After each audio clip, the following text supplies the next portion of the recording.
coming through the last corner.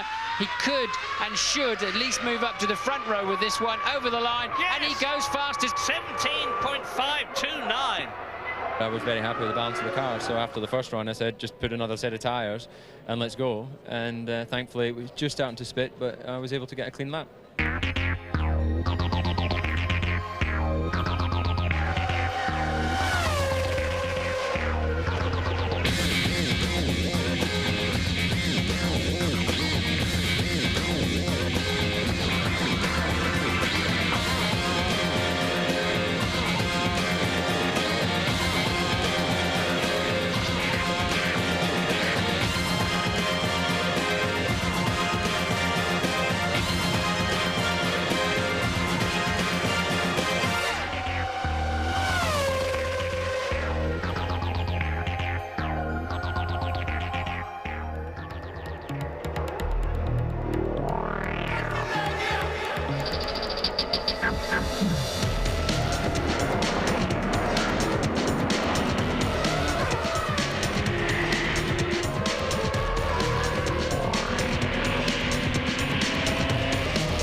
It's race day at the legendary Nürburgring in the Eifel Mountains of Western Germany. You get all sorts of weather around here.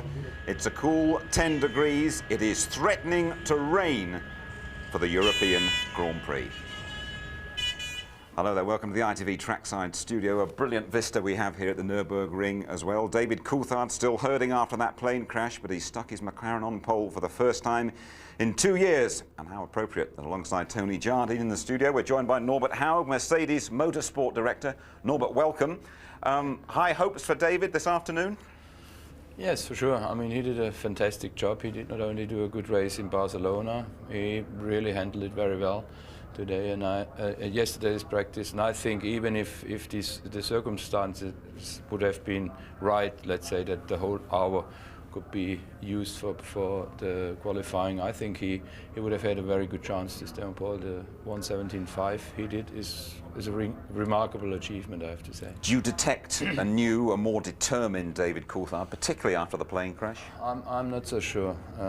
I think he was just underestimated, not by me, because I knew what the guy is capable to do, and he is a great race driver. He learned a lot, and we're working together in the 5th year right now.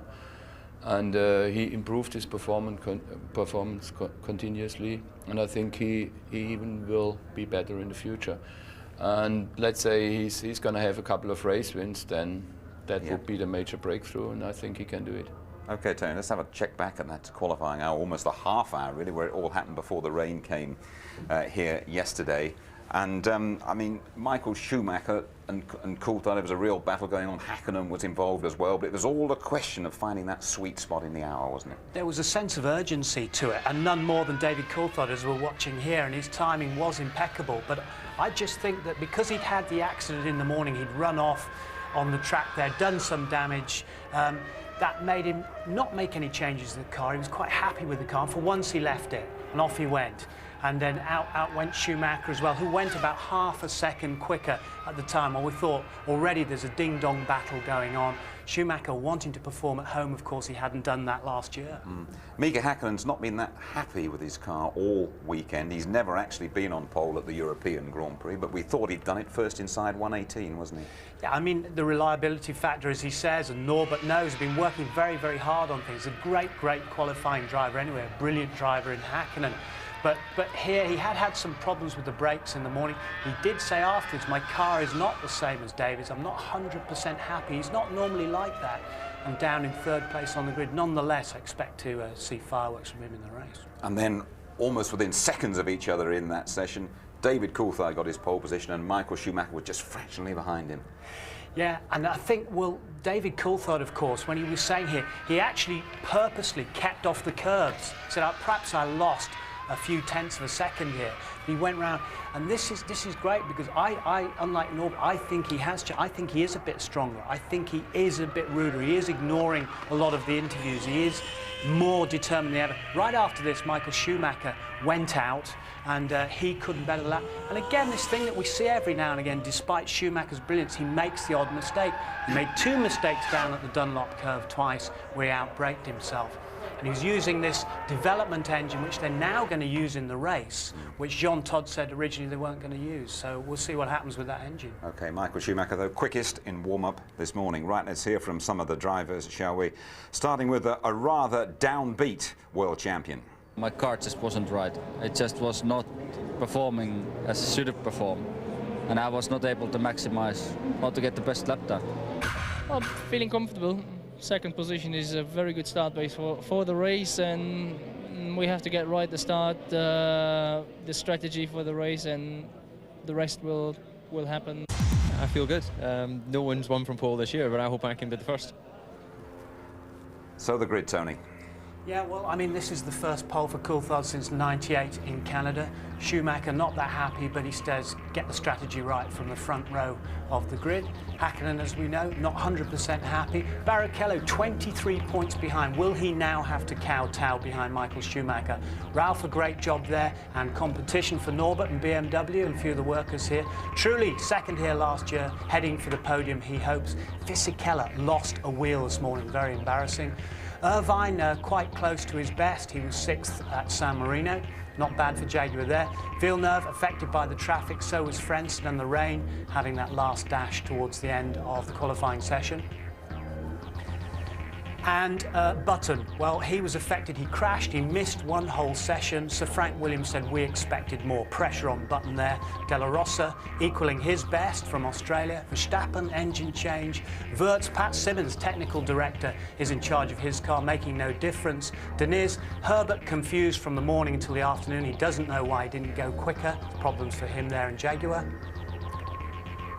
And then we've got Alesi, who spun across the pit lane entrance, Zonta, of course, and then we have the Minardis towards the back, Genet, Salo, lackluster, and there's Mazzacane. And poor Nick Heidfeld, unfortunately not able to race in his home Grand Prix, disqualified for being underweight. Man who's come through McLaren and Mercedes school with Norbert and his boys. A great shame for him. 3 German drivers instead of 4 in this race. That's tough for Heidfeld, isn't it, Norbert? But all of a sudden there are loads of German drivers in Formula One. Yeah, well, I think that has something to do with the first of all Formula 3 series in Germany, which is very strong. It was created when we used to have the DTM. There was a lot of focus on it. And that's what we're going to have in the future again, DTM, together with Formula 3. We will have 33 cars, by the way, in this season. So we're going to have a strong series there. And the young guys, they just performed very well. Then, as you all know, they went in the junior school in Mercedes-Benz, sure. Like Michael and Heinz-Harald Frentzen and Nick did. For Nick, this was, again, a character-building weekend, I would say. I mean, he did an outstanding performance. It was very long time, 6th, 7th, and then at the end I think he was 11th or 12th, that's right, or whatever. something like that, when he's... And then, well, got disqualified because of underweight, and I think it was just a kilo or so. Yeah. And this is really tough. But I think if you learn at the beginning of your career that things like that can happen, it makes you even stronger. And I think Nick is a guy who can cope with it. OK, Norbert, thank you very much. And Tony, we're following Barcelona here. We always go to Barcelona and fear the worst a bit, don't we? But we had all sorts of incidents, particularly this stuff in the pits. It was a tremendous race. Michael Schumacher leading at this point, coming into the first pit stop. Now, Nigel Stepney there, the refueler and chief mechanic, he took over that job in '95 after a big pit stop went wrong for Berger. This went wrong. The lollipop man came up too quickly. 2 levers. The second man, Andrea Vicari, went in behind to pull the second lever. The lollipop man went as he immediately went to pull off the hose. He'd gone too soon. So Stepney had broken his ankle, but the equipment had been damaged when it was wrenched off. So Vicari takes over, second pit stop. He's still in the lead at this point, quite critical, can't get the hose square on, loses about 10, 12 seconds, and of course loses the race in this particular incident. At the same time, could it damage? Could fuel leak? We say it shouldn't. OK, Michael Schumacher, he's got a slow puncture from a damaged bead on the rim, but look at this, the two Schumachers together. Very angry at the time afterwards, Ralph. He said it made no sense what he's doing, actually touching side pods, letting Barrichello go through there. So exciting, not true. Look at from Barrichello's view as the two brothers are squabbling.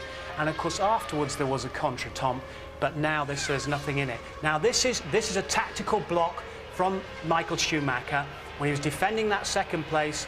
David Coulthard brilliantly shadowed him, 180 miles per hour, goes around the outside for a second time. He did it Barrichello.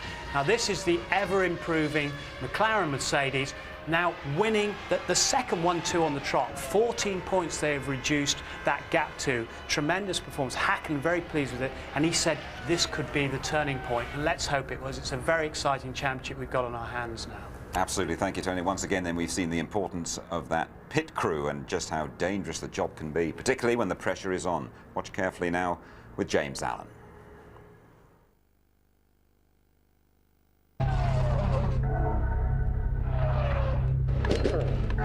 Formula One drivers are used to pressure, but more and more the pit crews are finding that they decide the result of a race.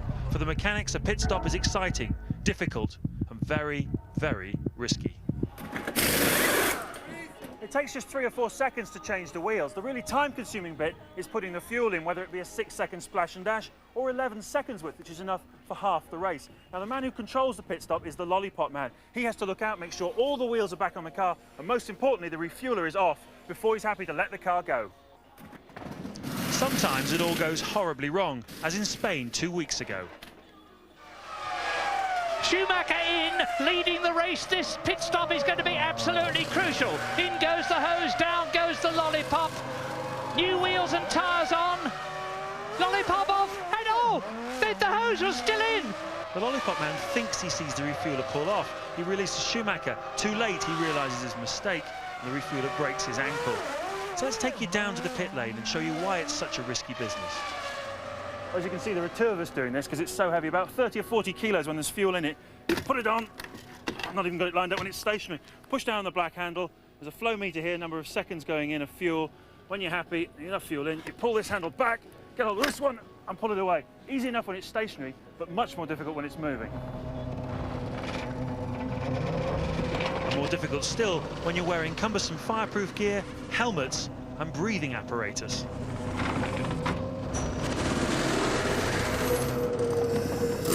This helmet on, it's much more difficult to see what you're doing. The car comes in, I've got my mark, I'll put this thing up, it's on now, the fuel is flowing, 3, 4, 5 seconds and eternity passing away, but pull back, pull away and he goes. Ferrari's accident has been a wake-up call for all of the teams in the pit lane. You do get complacent with pit stops when they come and go, and it takes something like that, and everyone's watched it a couple of times on the television, it takes something like that to actually re-emphasize how dangerous this whole thing is. Even when you're practicing, standing in front of a car traveling at 50 miles an hour is not for the faint-hearted. It's all about routine and practice, and when that routine is broken, you have to replace the #1 refueler. As Ferrari did, the pressure is really on. Oh, your heart has to go out to Andrea Vaccari, the new stand-in fuel man. If he makes a mistake of this, he'll lose the race, and he has not in, he's made a mistake. The hose is not properly yet. Hakkinen goes, he leads the motor race, and Vaccari's blown it for Ferrari. What a tragedy for him. Vaccari has gone back to his old job, and Pietro Timpini will do the refueling. He's been practicing all week, but how will he do this afternoon when the pressure is really on? I mean, if we had a weakness, it's that we hadn't practiced enough before we had the problem with Barcelona. We have a backup crew for everything, but we'd been probably a little bit stretched at the beginning of the season, and we hadn't done enough practice, so we exposed ourselves when Nigel was hurt. Whoever does the job is going to be under a lot more pressure than he appreciates. It is singularly the most difficult task in the pit stop. Yeah, half a second in the pits is the race, so there is a lot of pressure on the guys to perform, as much pressure perhaps as the driver. So and of course you've got 15 or 20 guys involved in the whole process, and one slight misjudgment by any of them can cost you the race. Last year at this race, Ferrari had a bit of a miscount. Well, this is ludicrous. This is now they're going to have a committee meeting about it. Stick it on and send him out. While at Silverstone last year, a troublesome wheel nut lost Häkkinen a certain win and 10 points. But with overtaking on the track so difficult now, places are often changing in the pit lane. The best feeling of all for a pit crew is when your handiwork means that your man nicks a place off his rival. Who's going to get away first? The Ferrari should be easily away first, and it is. Oh, that is so close. Well done. Amazing stop there from the McLaren boys. Watch out for more of the same here this afternoon. And our thanks to PAR for all their help in making that feature. Are the teams, the pit crews, a little bit more apprehensive, a bit more worried now after what happened in Barcelona? Well, you certainly have to know that it is dangerous, and you know this is everything has to work together in the right, precise moment. Otherwise, it's dangerous. But our guys practice a lot, but you never know. I mean, there is a certain risk, definitely, but we just hope that that we can handle it. And I think our guys did a great job this year. And the last example was fantastic. I think that's how it should be. Okay, thanks, Norbert. You heard the cars out half an hour ago to the start of the European Grand Prix. Let's just sample a lap, shall we, of the Nürburgring in Western Germany. We are around about 50 miles or so from Cologne, 3 miles each lap. That first corner so tricky. Remember Deniz flipping over last year. Here's Martin Brundle. It's Rubens Barrichello at the wheel of the Ferrari. Okay, on the edge of your seat, you're on board a Ferrari with Rubens Barrichello. It's a little bit slippery out there. It has been raining. It's got to be tentative, up to 185 miles an hour. Down to the first and second corners, the Castrol S. Brake down to 85 miles an hour. Let the car run wide and lean on the curb on the exit for accelerating up to 170 for turn 3. Turn in early and try to keep as left as you can. Immediately it's into the Ford curve 4, just 70 miles an hour. Rubens running a little bit wide on the slippery track and cascading down the hill up to 175 miles an hour for the Dunlop curve. It's a hairpin. Turn 5, quite a lot of grip under braking, a little bit of banking too to help you in, but you have to be patient on the throttle. Uphill now to turn 6 and 7, normally 150 miles an hour, absolutely full throttle, but Barrichello has to just blend out the throttle. It's too slippery to go maximum and build up speed to 180 miles an hour for the RTL curve. Lose 100 miles an hour and let the car sweep through, running up high, but bring it left immediately for the second part, the bit curve. 100 miles an hour through the exit. Now, once again, as you can see, you're sweeping downhill up to 175 miles an hour through this easy right-hander, though it can be tricky in the wet. Now you're looking for the Vidal S, 185 miles an hour. Choose a braking point and come down to just 60 miles an hour. Clump the curb on the left. Try to keep the car straight. Get hard on the power. A short straight into Coca-Cola. Turn 13. The last corner of the lap, but you've got plenty of space on the exit. Past the hotel, over the grid hatchings. There's the start-finish line. Barrichello on his way. Thanks, Martin. OK, then, Norbert, you know this place very well indeed. We can't work it out. We don't know what the heck's going on with the weather here. What do you think is going to happen this afternoon? Well, I think nobody knows. You know, you can know this place as long as you like. You cannot predict the weather at the Nürburgring. In a moment it's dry, but I'm sure there are going to be some surprises this afternoon. And even if you are born here, you know, the Eifel keeps surprising you, definitely. Yeah. We've had a forecast. It says storms and high winds. How do you react to that? It's normal. Yeah. No, wait and see. I mean, it depends. You need a little bit of luck. You need to be at the right place at the right time. And I think we are quite strong. And I have to say, McLaren. You're on a roll at the moment, aren't you? Yeah, they are, absolutely. And they're doing a great job. You know, everybody thought we are under pressure, but this is a great team. And no matter what happens today, we're going to be strong during the course of the season. I do not know whether we can be world champion again, but we certainly are going for it, and, well, we are quite relaxed on it. Thanks very much indeed for joining us today, Norbert. Okay. We appreciate it. Thanks. Thank you. OK, then, well, there it is. Bit of rain for you, Norbert, before you go away. You can see it is all around here at the Nürburgring, and it rained about 3/4 of an hour ago pretty hard, and it looks as though we are into more of the same. Well, just looking back at last year's European Grand Prix, the form book was thrown right out of the window. The weather has always played a part. A British winner emerged from 14th on the grid. Yes, nice one, Frenson.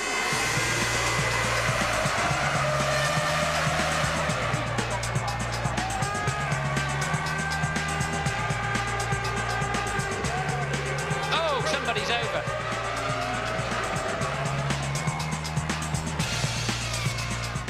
He's a lucky bunny. Umbrellas up. Here comes the rain.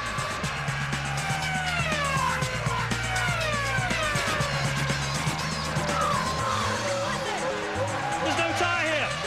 I've never seen anything like it.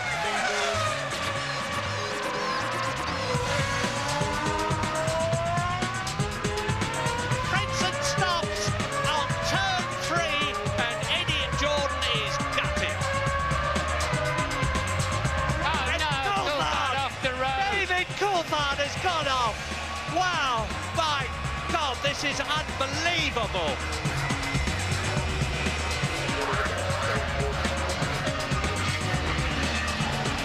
And off goes Schumacher. He's got a puncture, right rear puncture. Johnny Herbert leads the European Grand Prix. This is Manoa out of the race.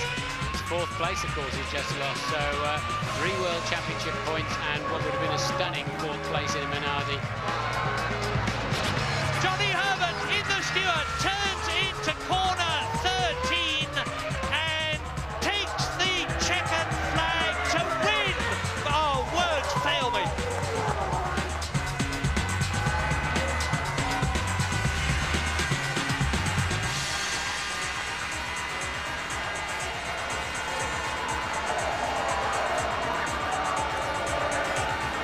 Well, for Stewart, Reed Jaguar, and the big cat has whimpered so far in Formula One. We'll be asking why. There's a revealing interview as well with the 97 world champion, Jacques Villeneuve.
Mika Salo, your Sauber hasn't been playing ball this weekend. What have been the problems?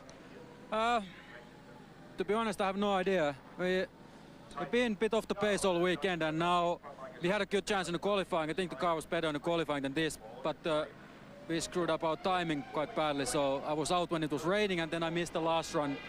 We went out too late, and I got the checkered flag. So it's not really telling all the truth of the speed where we are at the moment. So. And what are the plans for the race when the weather's so changeable? What setup are you going to put on the car? It's a difficult call. We're still looking at it. We have some adjustments we can make quickly here. And we have quite an accurate weather forecast, so we know quite... Are you expecting rain? Yeah, it will rain. Definitely. It's when it starts, that's the secret, because I'm sure somebody's watching this. So. Okay, thanks, Mika. Okay, thank you.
pole for the first time in a couple of years.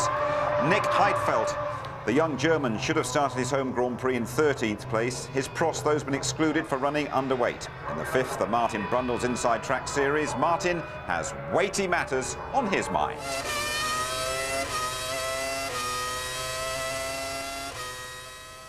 This week we're talking about weight.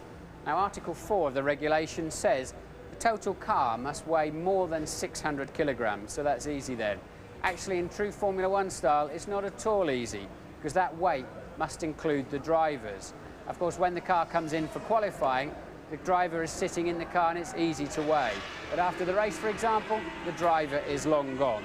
So the FIA must know the weight of all the drivers, and the teams must check, especially for qualifying, where they're very, very close to the limit, the weight of their driver each day.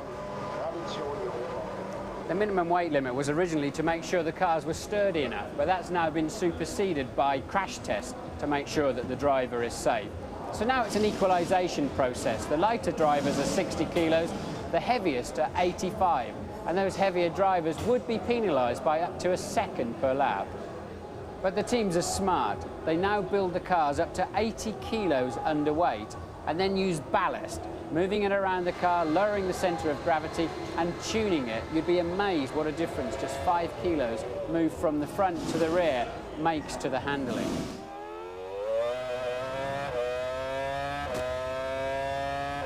But Article 4.2 says that this lead must be sealable by the FIA for later checking and must need tools to remove it. It must be solidly fixed.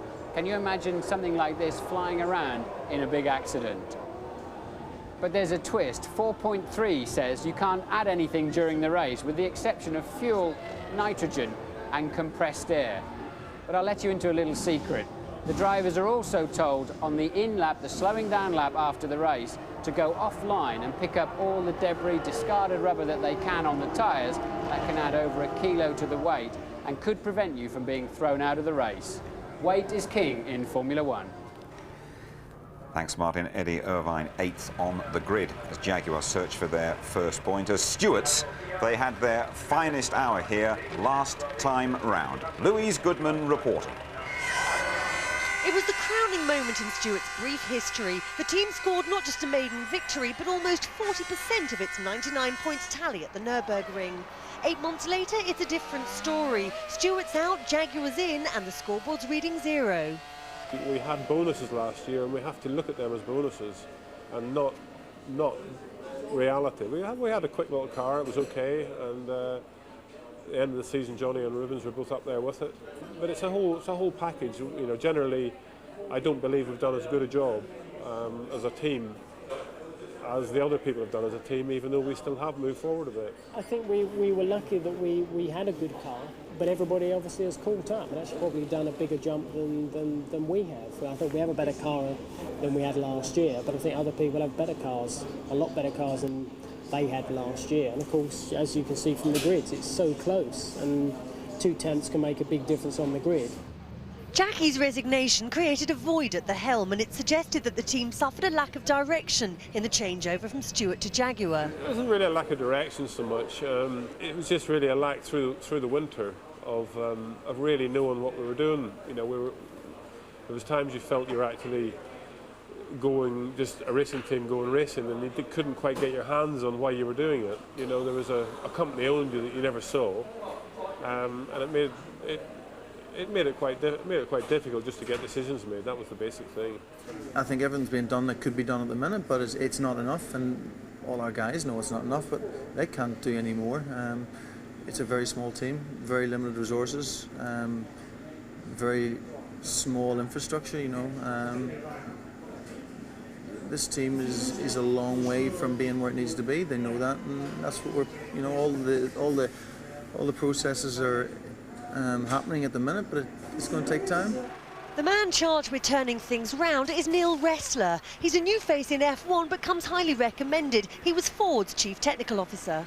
To compete against the big teams, I think you need someone's vision like Neil's who can look at the future and see what needs to be changed to make it a big concern, to make it a more competitive package. He's not used to the dog-eat-dog world of Formula One, I think, but he'll learn that quick enough because he's not stupid. I honestly, so far, I've been very impressed with him, and you just because you put him in the top dog seat doesn't mean to say everything's going to change tomorrow. But he's taking things on board, and things are going to change, but it's going to take time. I would say, in 6 years, 7 years' time, there's going to be no team better than this team. Eddie Irvine needing a good start to score today. Well, over the past couple of race weekends, we've seen a fascinating interview with Michael Schumacher. Now another former world champion pulls no punches with Martin Brundle. Yeah, it's Jacques Villeneuve, winner here in '96, world champion a year later, but now struggling to push his BIR to the front. Jacques, thanks for talking to us. It's a pleasure. So let's cut straight to the chase. Hindsight is a wonderful thing, but are you a teeny weeny bit disappointed in your move to BAR? I'm disappointed with the results. I have no regrets. I've learned a lot. It's been a great experience. It's been a hard experience, but I think I've improved as a driver, so it's going to be useful in the future. So no, I've no bad feelings. Of course, there were some promises that were made before I joined the team that weren't kept because, well, results or the car was supposed to be a lot more performant than it was last year, but the starting point was a lot lower than it was supposed to be. So that's the annoying bit. But at least it's been improving. People have been working hard, and it's started to pay off. I know what it's like as a driver. You need a crystal ball. You're looking at a team. You're trying to work out how competitive it will be in months' time, or even a few years' time. What criteria do you look for? You want to believe that you can win. You want to believe that, first of all, that the team is behind you, and that your life within the team will be easy. That's very important. Then, of course, there's all the media aspect, how much work you'll have to do for the team outside of the car, and how much you'll get paid, I guess. That's all part of everything you look at. It's fine. You have to decide you want to be driving and winning every race and drive for free, or do something in between, or the best thing is to be in the best team and be paid the most. But I guess Michael got that when he went to Ferrari, but it took them a long time to get there. And now they have a winning car, so it's the same thing we want to do here, you know, take time to build it. But rumour has it you are a fundamental part of this team. You have a different relationship with this team than a driver normally has. Well, I'm very close to Craig, of course. So that has an effect. And the other thing is the team was started from scratch on a blank sheet of paper. So in a way built around me. So that's got some kind of big involvement, and that was also very important to my decision in coming here. What about the future? How and when will you decide? And can you really walk away from a Works Honda deal? The Honda element in the team is very important, and that would make it more difficult to leave the team, definitely, to have worked with them only for 1 year without having seen yet all the good things they can do. So it would be very, very, very difficult, but at the same time you have to look at what's best for you. And if it doesn't look like the team is going to produce soon, then it would be important to look elsewhere. Then it also depends, maybe the team doesn't want to keep me that much either, who knows, maybe they don't want to keep me enough. Do you think you'll be wearing this team gear next year? No idea. I don't know if I'm going to be here, and I don't know if they're going to keep the same colors. Nice. Tough to get the truth behind that beard, isn't it, Tony? Where do you think he'll be driving next year? Well, if I had to put my money on it now, I'd say he wouldn't be there, because after 2 years of mixed results, poor results, he says that's unacceptable. He's dying to get back. He wants to win the World Championship again. He's been talking about beating Michael Schumacher. There's lots of hope at BAR with Honda and the chassis, but can he wait that long? I'm not sure. Renault's on the horizon, and I think the McLaren door is closing, so who knows? Well, always expect the unexpected at this place. Can David Coulthard become the first pole sitter to win for 10 races? How about Michael Schumacher? Is he going to deliver for his massive Schumi army? Don't discount brother Ralph, he's due a win. Can Hakkinen continue that McLaren surge? Will there be another ring upset with last year's winner Herbert, or even Jenson Button? All will be revealed.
It's the European Grand Prix at Germany's Nürburgring. Whatever you do, don't miss the start and the 180-mile-an-hour dash to the first corner, the Castrol S. Rain and high winds are forecast within 20 minutes. Excitement guaranteed. Let's join Martin Brundle and Murray Walker.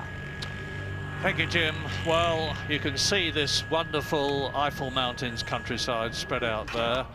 We're within sight of the fabulous old Nordschleife, the original Nürburgring, which was so revered by drivers like the great Juan Manuel Fangio, Tazio Nuvolari, Rudolf Caracciola, Achille Varzi, and many, many others. And now there's one of their German successors, Michael Schumacher's brother, Ralf. There's Michael himself. Second position on the grid, not entirely happy with it yesterday, but he made a brave show of it, saying, I'm on the front row of the grid. But I said yesterday during qualifying what a wonderful thing it would be for David Coulthard, who has had such a terrible time recently, for McLaren, for Mercedes-Benz, for Britain and for Germany, if David got that pole position. Well, he did exactly that, the 9th of his career, the first of the year. He's been driving magnificently. After all, he has had 2 second places this year. He lost one of them through no fault of his own, through a problem with the car when it was checked.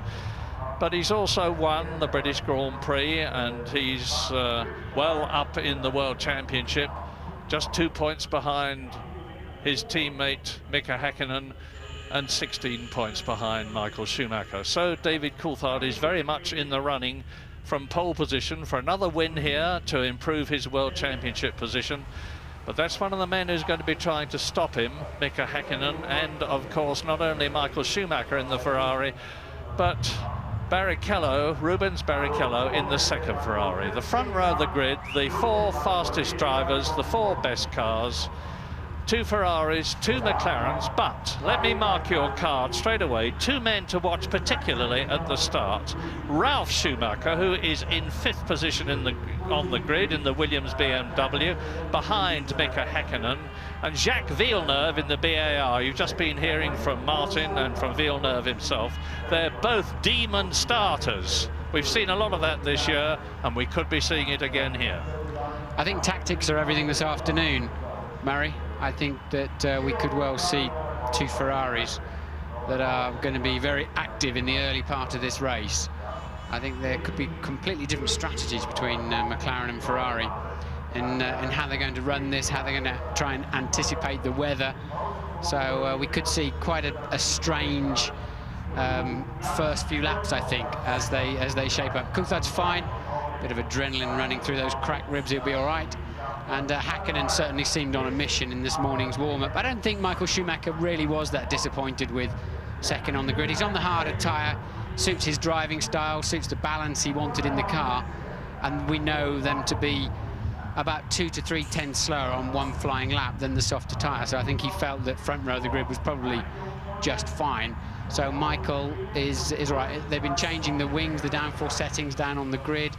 They're relying a lot this afternoon on their weather forecasters, and I think they've taken positions that could be quite significantly different as to how they want to run this race. I agree with that entirely, because only 4 drivers are on the harder compound Bridgestone tyre. They've got a super soft tyre here for the first time this year, and the soft tyre, which is actually the harder one here today, is being used by both the Ferrari drivers, Barrichello and Michael Schumacher, by Jacques Villeneuve and by Jos Verstappen. And I certainly know in the case of the Ferraris, and as Martin has said, it's because they just get a better balance on the car. They tend to go off after about 10 laps, so Michael Schumacher will be looking to get ahead as soon as this race begins. But in order to do that, he's got to pass David Coulthard. Yes, Michael Schumacher there, look, with a virtually brand new set of tyres. We saw, as you were talking there, they ran it. Is that Coulthard's front left?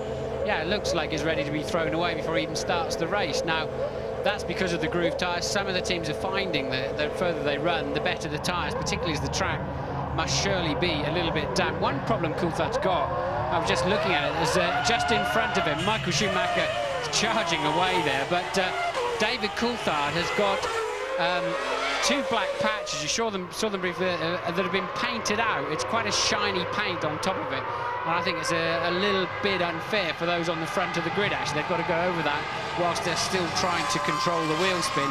But nonetheless, at least he's on the grippy side of the track. His teammate behind him. I saw the pair of them having a good chat, although they both got their helmets on at the time, before they finally jumped in their cars. And I think they know they've got to do a little bit of team riding before they can sort themselves out mid-race. So, as ever, the start is going to be absolutely vital. It's comparatively smooth, this track, not as much tyre wear as there is at a lot of them. I'm expecting most of them to make just 1 stop. Some of them may be making 2, and that is the slowest corner on the course that we're looking down on now, the Dunlop curve. But it bears repeating again that the weather, you can see that heavy rain cloud above you on the left, where we're moving away from it now. But there are clouds all the time over the Nürburgring. It's just like the Spa circuit in Belgium. Weather is totally unpredictable. It can be dry, bright, blue skies 1 minute and heavy cloud and pouring rain the next. And that's what we expect this afternoon, with an 80% certainty of rain. It's one thing the drivers have got to remember, and it's always difficult to come into the pits, especially if you're at the sharp end of a race. And it takes about half a minute, really, to come in, get new tyres and go. But if you're, say, taking 3 laps on the wrong tyres, it's very easy to lose more than 30 seconds or even fall off the road in a silly accident into the gravel trap. So you really have to have the strength of mind to say, right, I'm going to go in. I know I should be on different tyres. Even if I'm going to use them for 5 or 7 laps, it's better to use them than lose that extra time. But the other situation is, when you're doing, I don't know, trolling along at 150 miles an hour, the little sprinkling of rain that's out there at the moment, we feel, walking around, is streaming off of your visor, and it's very difficult to judge just how much rain is coming down until there's standing water. So, out of the Vidal chicane, out of turn 13, the last on the circuit, which, by the way, is a 2.8-mile lap. David Coulthard in pole position for the first time this year, for the 9th time in his career. There's his chief rival, Michael Schumacher. Behind David Coulthard, there is Mika Häkkinen. Behind Mika Häkkinen, the man I told you to watch. Look on the right, the 3rd car back, Ralf Schumacher. Watch the lights then. When the 5th, when they're all on, they'll go out, there'll be a pause, and the race will be go! Good one by David Coulthard and Mika Häkkinen. Streaks between the 2 of them. Is that what they were talking about? Is that what they were talking about? And Rubens Barrichello challenging. So Michael Schumacher in 2nd position between the 2 McLarens, and then Barrichello off goes one of the Jordans, and somebody is trailing along at the back. It is Marc Genet in the Minardi, who's had a very late start. But unlike last year when Pedro Diniz went off, and that is Trulli, Jarno Trulli, who was starting about in 8th position, and it looks as though he's out of the race already. So it's McLaren Ferrari, and then behind you can see them as we ride with Heinz Harald Frentzen now, and they're climbing up out of the Dunlop curve, up towards the left and right at turns 8 and 9, up to the big curve, the sweeping right-hander, that is turn 10, and now then the Vidal chicane. So they're pretty well spread out. as they come towards us now with Mika Häkkinen leading Schumacher, with David Coulthard down from first on the grid to third in the race. Rubens Barrichello started fourth. He is still in fourth position, but in fifth position it is Jacques Villeneuve. Remember what I told you? He has already gained 4 places, a magnificent start. Yes, great start from Villeneuve. The car that rocketed away was Mika Häkkinen. I was watching them, they're right outside our window for the start, and Coulthard got away well. Michael Schumacher not so well, but then Coulthard lost a bit of ground on the upshift to second. Häkkinen just catapulted through. I'm sure we'll see a replay at some time from the German producer here, but I really would like to see that again. But I'm absolutely sure now that the first 4 cars on the track have got completely different fuel loads. Yeah, and this morning Mika Häkkinen was 9/1000ths of a second slower than Michael Schumacher's Ferrari. That's how closely matched these cars are. Now we are on lap 2 out of 67 laps is this race, and Jean Alesi is in 14th position, the man we're riding with, chasing Jenson Button in the Williams as Villeneuve goes through. Behind Villeneuve is Ralf Schumacher, who has been passed by the Canadian. Fisichella is in 7th place. Eddie Irvine is in 8th position in the Jaguar. So this start, and Michael Schumacher is now really challenging Mika Häkkinen. Yes, Michael Schumacher designed that corner when they changed this circuit. He loves that kind. We've seen him win races by overtaking into that Vidal chicane. It just suits his attacking driving style completely. So Michael will be shaping up there whenever he gets half a chance to have a look down the inside of Häkkinen. And he's the fastest man on the track, 1 minute 22.6. Michael Schumacher has just gone round in 1.4 seconds than the fastest lap last year, which was done by Mika Häkkinen. And Ralf Schumacher is hanging on behind Jacques Villeneuve. Here they come behind us. There's Villeneuve, Schumacher, Fisichella, but Michael Schumacher is now on a charge. Here is the proof as they come up towards us. Yes, Jenson Button having a bad start, now dropping down another place on that last lap, down to 14th. Johnny Herbert down in 18th and running last but 2. Here's a replay of the start. There's the wheel spin. I can see black lines outside my window off the grid. Here we go now. And Häkkinen just got the absolutely perfect start from third on the grid. The others are away reasonably well. Look, and just rockets through the middle. We've heard that Frentzen has blown up somewhere around the racetrack as we're watching this replay. And look at that, the perfect getaway from Häkkinen. How he and Michael Schumacher didn't touch, I'll never know. And then Coulthard having to defend what became first down to third from Barrichello. Well, let's repeat the fact as you watch the Sauber of Pedro Diniz go off the track. And here is Frentzen retiring, and his teammate Jarno Trulli is already out of the race. Well, you can see what the problem is there. His Mugen Honda engine has obviously had enough already. So both Jordans are out of the race, and we're only on lap 4 now as Frentzen waves to his countryman, and Häkkinen comes towards us. Schumacher second, Coulthard third. And look at the way that Michael Schumacher is pushing the McLaren in front of him. And I remind you, Michael Schumacher is on the harder tyre. Mika Häkkinen's got a beautiful balance on the softer Bridgestone, and he's definitely got the advantage at the present moment, notwithstanding the fact that Michael Schumacher has made the fastest lap. In 7th position behind Ralf Schumacher, it's Fisichella. 8th is Eddie Irvine. 9th is De La Rosa in the arrows. Verstappen is 10th in the second arrows, and Schumacher is continuing to harry, push, get his front wing right under the rear wing of Mika Häkkinen's McLaren as they storm round this track. Now, the record lap here is held by Heinz-Harald Frentzen, just a whisker under 130 miles an hour in the Williams in 1997. Different specification then. The cars were faster. Very little in it now, and Schumacher is continuing to push. We're on lap 4 already. Yeah, Schumacher's got the faster car, and I'm sure his game plan did not include Mika Häkkinen rocketing off of third place on the grid, because I think now, if we're right about the fuel load on this Ferrari, Michael Schumacher really expected and needed to be zooming off into the distance. A man probably quite content at the moment is Coulthard back there in third place, if he's running a lot of fuel. And I think it's a smart idea this afternoon. You need as big a window as possible give you the best chance of needing to come in for fuel when it starts to rain. So you need it's worth carrying a bit more fuel to widen that window, if you understand me. And did you hear what Martin said? Not if it starts to rain, when it starts to rain, because we're virtually certain that it's going to do so. And the teams have been frantically revising their strategies to take account of that. Now, Mika Häkkinen will be quite happy. I think he's got a good balance on the softer tyres. He's leading the race. He can take his line wherever he likes. And Schumacher's got to make him make a mistake before he can get past.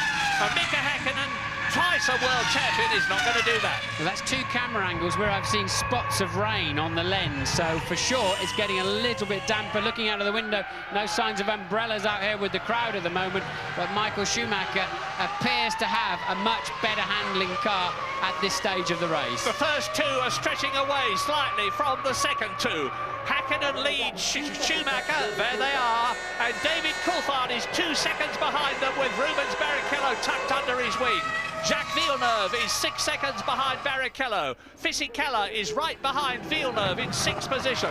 Ralf Schumacher is 11 seconds behind the leader in 7th place in the Williams. Then it's De La Rosa. And hello, what's happening here? Off goes the Sauber again. And this time, again, it is Pedro Diniz. He does not like this circuit. It treated him very badly at the start last year. He's been off twice already, but after last year, he's a very lucky man to be alive. And we've got news from Louise Goodman. Yeah, I'm standing here with Jarno Trulli. Jarno, we saw your teammate go out with an engine failure. What happened to you? I'm really disappointed because I had a very good start. I was trying to overtake Ralph on the straight, and suddenly I had a hit from the back, and probably physically I lost the control of this car and just didn't lift off, and it just hit me on the back, so the car was damaged and I had to retire. It's a shame because I had a good start, and I can't believe that we did that. Difficult day for the team. Bad luck, Jarno. Well, Jarno Trulli was 6th on the grid. Fisichella was 7th on the grid. There have been quite a lot of complaints yesterday in practicing about people holding other people up. But very, very bad luck for Jarno Trulli as the leaders come through and go into their 7th lap. And now Michael Schumacher is pushing again. He's just had the fastest first sector of all this afternoon. This circuit, like all of them, is split up into 3 sectors. But David Coulthard is now, as Fisichella attacks, Fisichella in the blue Benetton is attacking Jacques Villeneuve. That's what you're looking at now, fighting for 5th position. And behind them, look at the orange arrows of Pedro de la Rosa. He's in 7th position ahead of Ralf Schumacher. The arrows are going magnificently here. They were the fastest cars of all in a straight line in Spain, Jos Verstappen and Pedro de la Rosa. They've been going extremely well here. It's a very, very tidy motor car. It's powered by the Supertech engine. Pedro de la Rosa is now showing, after a full season of Grand Prix racing in his first year last year, that he is a very good driver. He's got a very good car. To prove it, he is in 7th position. Yes, I don't know what happened to Ralf Schumacher. I think off-screen he's had some kind of drama. He's back down in 8th position. So now, as you rightly point out, Murray, it's Fisichella, look, giving Villeneuve a very, very hard time with the 2 arrows, or certainly one of them still there. De La Rosa in 7th, and that car's been going well all through the practices. It looks as though Mika Häkkinen is going to be able to stave off Michael Schumacher. When are we going to be getting pit stops? Well, if I'm right and they're one stopping, most of them, it'll be round about lap 33, but could be a lot later, depending on fuel load. Yes, a new fastest lap of the race from Coulthard in 3rd place, so he's clearly finding, as his fuel load goes down, his balance is coming back to where he needs it. Häkkinen and Schumacher level pegged at the front on a 122.3. Now, I have to say, Martin, I'm a bit disappointed this year in comparison with expectations with Rubens Barrichello. Yes, he was 2nd in Australia, but and he was 3rd in Spain, but he just doesn't seem to have been on it the way that Michael Schumacher has been. We're riding with Barrichello now. He's in 4th position in the Ferrari, and he's 1.5 seconds behind David Coulthard's McLaren, which is the car that you can see ahead of us. And Rubens just does not seem to have been able to get the balance right on the Ferrari. I've got absolutely no doubt that the cars have got equal specification. And there you see Schumacher's Ferrari. You can see that he's still right up with Mika Häkkinen. They're coming through to complete the 8th lap now. in this 67-lap race. Hakkinen leads Schumacher. They are 2.2 seconds ahead of David Coulthard, just going over the grid now. Barrichello in the background is fourth. The next man through is Jacques Villeneuve. Sixth position is Fisichella. They are still virtually tied together. Yes, another new fastest lap now, this time Michael Schumacher, but it's very, very close, still a 22.2. So Schumacher edging ever closer to Hakkinen, and really there's not much though. The first four, 22.2, 22.2, 22.4, 22.3, and then they're well over a second a lap quicker than the rest of the field. Now, it's my belief, as I said earlier on, that these harder tyres start marginally to deteriorate in terms of performance, not in terms of construction, after about 10 laps. Well, Schumacher is still in that second place. We're on lap 9 now, and those softer tyres of Mika Hakkinen are going to start coming in as Schumacher has a look nearly to confound me, but Mika Hakkinen knows he's there. He can see that scarlet blob in his right and left mirrors as the McLaren twists and turns around this Nürburgring. Well, we've seen Michael Schumacher hounding Hakkinen before, and he has not been able to force him into a mistake. Maybe the Hakkinen of the old days would have, but this Mika Hakkinen, I have to say, is very, very rare. You see him making unforced errors. So Michael is darting around the track, just trying to distract him at any possible opportunity. 133 Grand Prix behind Mika Hakkinen. He's got a lot of experience with Lotus originally. Here is Coulthard third, Barrichello fourth, and Sauber are readying their wheels and tyres for a stop. Now, is it going to be for Mika Salo, who is in 15th position, or Pedro Diniz, who is 19th? And look at De La Rosa in the orange arrows. De La Rosa right up behind Jacques Villeneuve. De La Rosa is 7th, Jacques Villeneuve is 6th, and Fisichella has moved up into 5th position in the Benetton. It's fast and furious behind the two batches of two which are leading this European Grand Prix. Hakkinen, Schumacher is the first batch of two. Coulthard, Barrichello is the second. And then Fisichella, Villeneuve, De La Rosa together. Yes, I saw Coulthard make a mistake in the first sector of this lap, but there's definitely more rain coming down at the moment. And Barrichello right up the gearbox. He's not in view, but Barrichello, you're watching Hakkinen and Schumacher. Just behind that is Coulthard, just ahead of the sister Ferrari of Michael Schumacher. Rain right behind him, so definitely more rain coming down. And I'm looking to see if Barrichello made any kind of move on Coulthard for third and fourth place. Now, we had a Formula 3000 race yesterday, absolute mayhem. When the rain came down, this place turned into a skating rink. The asphalt is smooth, and these tyres have got minimal grip when it gets wet, and you've got to have a feather touch on the throttle. 800 horsepower behind each of these drivers, and they're absolutely on the ragged edge of sticking on the circuit when it's dry, never mind when it's wet. And you saw confirmation of what Martin said. Barrichello is right up with Coulthard. And the Ferrari is definitely working better in these tricky conditions. Both Ferrari drivers able to put, and this is how Fisichella took Villeneuve. Villeneuve couldn't find traction out of the Vidal into the Coca-Cola, the last turn. Fisichella, neat, tidy, smooth, decisive, right up the inside. And as we know now, De La Rosa then starts applying pressure to Villeneuve. James, what can you tell us? Well, Martin, of course, Michael Schumacher is on the hard of the two tyres, and we saw last year that as the rain falls and you get more and more standing water, they perform much worse than the super soft tyres which Mika Hakkinen has on. So at the moment he's doing well, but as more rain falls, and I can tell you it's falling more and more steadily now. Tremendous atmosphere here. James, Michael's got a real run on Hakkinen. Hakkinen's going to have to defend his line, otherwise Schumacher's going to outbrake him. Well, you made that too easy there, Mika. Yes. You had to defend that. 400-500 metres, 300-400 metres earlier. Too easy for Michael Schumacher. No good having a look now. Well spotted, Martin.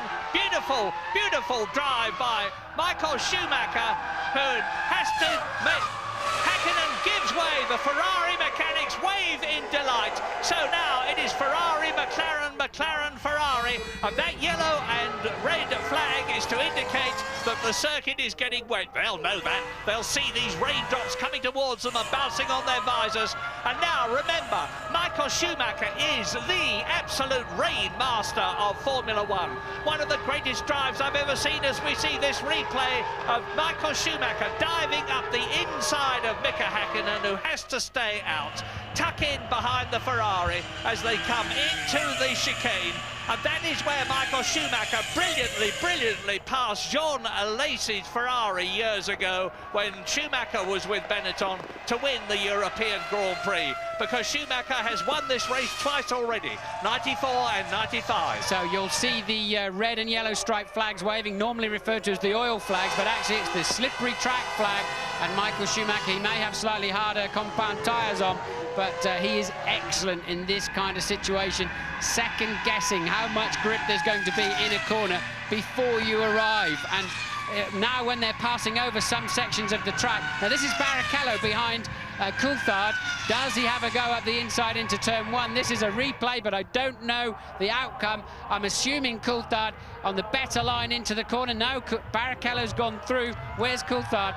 We're not showing Barrichello in third place on the computer at the moment. He'll have to go through the next section, so maybe it's Ferrari 1 and 3, McLaren 2 and 4 now. Well, let's have a look. It is, because Barrichello has passed David Coulthard, and that is a confirmation of the fact that in these weather conditions, the Ferraris have got the better handling. Now, in recent years, there was no doubt about the fact that the McLaren had got the faster car. Ferrari have been working to improve their car. Let's have a look and see what's happening here on this replay as off spins the arrows of Jos Verstappen. Jos Verstappen, the Dutchman who was down in 14th position, and that lets Mika Salo in the Sauber through ahead of him. Look at this, Murray. Michael Schumacher nearly 3 seconds faster on the previous lap than Mika Häkkinen, so that's absolutely incredible. They've obviously put off goes the Minardi. Genet and Johnny Herbert, you'll notice, last year's winner, this year in the Jaguar, has come in for a very early stop. He's decided, I presume, to go on to rain tyres. Now we are on lap 13 out of 67. There you see Herbert exiting. It doesn't look to me as though he is on rain tyres. It's very difficult to tell when the wheels are rotating as quickly as they are. But just look at the lead already that Michael Schumacher, having passed Mika Häkkinen, has built up over the McLaren driver. And Rubens Barrichello in the second Ferrari is catching Häkkinen. He was about 5 seconds behind him. He's now 3.3 seconds. There is Häkkinen looking visibly, to me, slower than Schumacher and Barrichello as he rounds turn 13, followed by David Coulthard. Yes, now remember what I said at the beginning of the programme, that if you go 3 or 4 laps losing 10, 12 seconds a lap, then you may as well be on the other tyres. Now which they're doing, they're now 14 seconds off the dry pace that they started this race at. Maybe they should be coming in. Yes, I think they should now be in, getting some wet tyres on. But a lot of them are hanging on. Now is the moment for some wet tyres. But the problem is second-guessing the weather. Will it stop raining and dry out immediately? I think they should now be in for wets, and I'm expecting them anytime soon. As De La Rosa's 7th challenge, here is Verstappen coming in the arrows. Behind him, Mika Salo in the Sauber. And behind David Coulthard, who is in 4th place, Fisichella is on his own in the Benetton. But what a struggle behind him as off spins again the Minardi. This is a replay of Marc Genet. Jacques Villeneuve, De La Rosa, Eddie Irvine in the Jaguar and Ralf Schumacher are absolutely together on the circuit, fighting for 6th position. There's 6th, 7th, 8th and 9th, but 4 car lengths covers them. As Genet, who has spun off and lost his front wing, you see, comes in for a new nose cone and wing assembly. Michael Schumacher leads on lap 14 out of 67, 53 laps to go. Well, Schumi stayed on the racetrack. I mean, I can't see where the weather's coming from, but Schumi's decided to stay. I mean, he's barely on the throttle as he comes over the line. Let's see his lap time. It's a 41. That's 19 seconds slower. It takes you 30 seconds to make a pit stop. Okay, you've got to do another 30 seconds to come in and change the tyres again. And what was going on there, Murray? No, Ralf Schumacher doing the same as his brother as Pedro Diniz spins off. This is what the rain is doing. In comes David Coulthard from 4th position. But Ralph Schumacher's doing like his brother. He's driving magnificently in the wet. He's gone ahead of Jacques Villeneuve up into 6th position. David Coulthard goes out in about 7.4 seconds. And of course, he's got a new set of tyres on lap 15. And David Coulthard exits the pit lane as Fisichella comes through, still on his original tyres in 5th position. Now, this race is going to be a commentator's nightmare from now on as cars pour in, and Eddie Irvine in the Jaguar comes out behind De La Rosa still. I think it's going to be a commentator's dream, to be honest, Murray, because we're going to see action all through the afternoon. That is true. As these people guess, second guess, change their minds or whatever, but certainly on those lap times, they're better doing 2 or 3 laps on the wet. The wet rubber can often be harder than the dry rubber, but because it's got a lot more cuts in it, the tread moves around, the blocks move around, generates more heat. It's a different type of compounding that gives more grip in cool conditions. So we know the Ferrari mechanics are out in the pit lane too. I think they'll have to respond to, yes, and that is Michael in the pit lane. Coming through what is a very slow last corner, and then over the white line at just 80 kilometers per hour. He's got to hit the button, and there are his team. He's got to hope he doesn't run over them as he did in Spain, but that was not his fault in the Catalonia Grand Prix, and I don't know if James is there.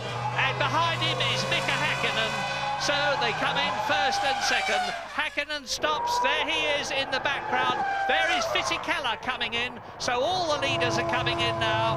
And you watch Schumacher exit after 12.1 seconds. That's a very long stop. How does Mika Häkkinen's time compare? Problem for Häkkinen's car, Murray. Long time putting the right rear on. So Häkkinen quite slow away. Now something's coming. He'll beat that out of the pit lane. So I think he lost just a few seconds there while they had a slight drama. And look, Coulthard is right up there with Michael Schumacher. Coulthard, who has stopped. Michael Schumacher has stopped. Schumacher is now just ahead of David Coulthard as they come up behind Jenson Button. Jenson Button in the Williams. And now, Michael's on his out lap. He doesn't know how much grip there is. Coulthard's now on his 1st flying lap, and that's why Michael's having to defend quite aggressively there with David Coulthard, whose tyres are that bit warmer, and he's got more knowledge of the racetrack. So, lap 16, here is the order at the present moment as you watch Schumacher and Coulthard and Jenson Button keeping his Williams in between them. He's led Schumacher through. He's refusing to be passed by David Coulthard. This is costing Coulthard dear in the McLaren as Jenson Button fights for position and to avoid being lapped, which he has now been. No, that's for position, Murray, because he hasn't been in. Button, although he's on the wrong tyres, Button is actually in 7th place. Coulthard's taken that 7th place away from him, but he is on wets, but it has, as you pointed out, cost him dearly, and that will obviously be Rubens Barrichello's stop. Here he comes now. He should peel into the... Oh, even a job getting in the pit lane, look. You can see how slippery it is. It's a long, long drag into the pit lane. Look for the yellow line where they hit the rev limiter to slow them down to the mandatory 80 miles an hour maximum. That is it. Now Barrichello looks for his pit crew. Remember what happened last week, the week before last in Spain? It's the new Ferrari filler in place of Nigel Stepney, who with his broken ankle will be watching this race. He's done an immaculate job so far, and that's a good stop by Rubens Barrichello, 7.2 seconds, and behind him there is Ralf Schumacher. That could put Barrichello in the lead of this motor race. I don't know, I haven't seen Schumacher and Coulthard come over the start-finish line. It's totally upside down at the moment, but I wonder if that put Barrichello out in front of the race. I think you're right, Martin. It's so easy to get it wrong, though. I think we'd better be very, very cautious until we see how things are settling down, if they settle down. Because, as I said, there's cars flying in and out of the pits as the weather conditions deteriorate. It's wet out there, but it's not lashing down with rain like it did last year. It could well stop and the circuit start to dry out. That is exactly what happened in the Formula 3000 race yesterday, which went all topsy-turvy when the rain came down. So, lap 17 out of 67, 50 to go. We've had action enough already. And look, coming towards us, previous race leader Michael Schumacher, now on a new set of Bridgestone boots. Behind him is Mika Häkkinen. They exit the chicane again as Alexander Wurz in 16th position in the Benetton goes off circuit, across the grass, over the sawtooth rumble strip, which can be very damaging indeed. Right, Barrichello must have had some kind of problem on that in-lap because he actually is some way behind. So now it is Schumacher, Coulthard, and then Häkkinen you can see in the distance, Murray. In 3rd position, so it's Ferrari, McLaren, and Pedro de la Rosa coming towards us in 4th position. Wonderful. In the points, it's a long time since they've been there. Fisichella is 5th, Button is 6th. There's a lot more to come, but we are leaving for the moment.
Lap 19 out of 67. What a motor race this is, as Michael Schumacher in the Ferrari leads David Coulthard by 7 seconds. But Mika Häkkinen, the second McLaren, is catching Coulthard.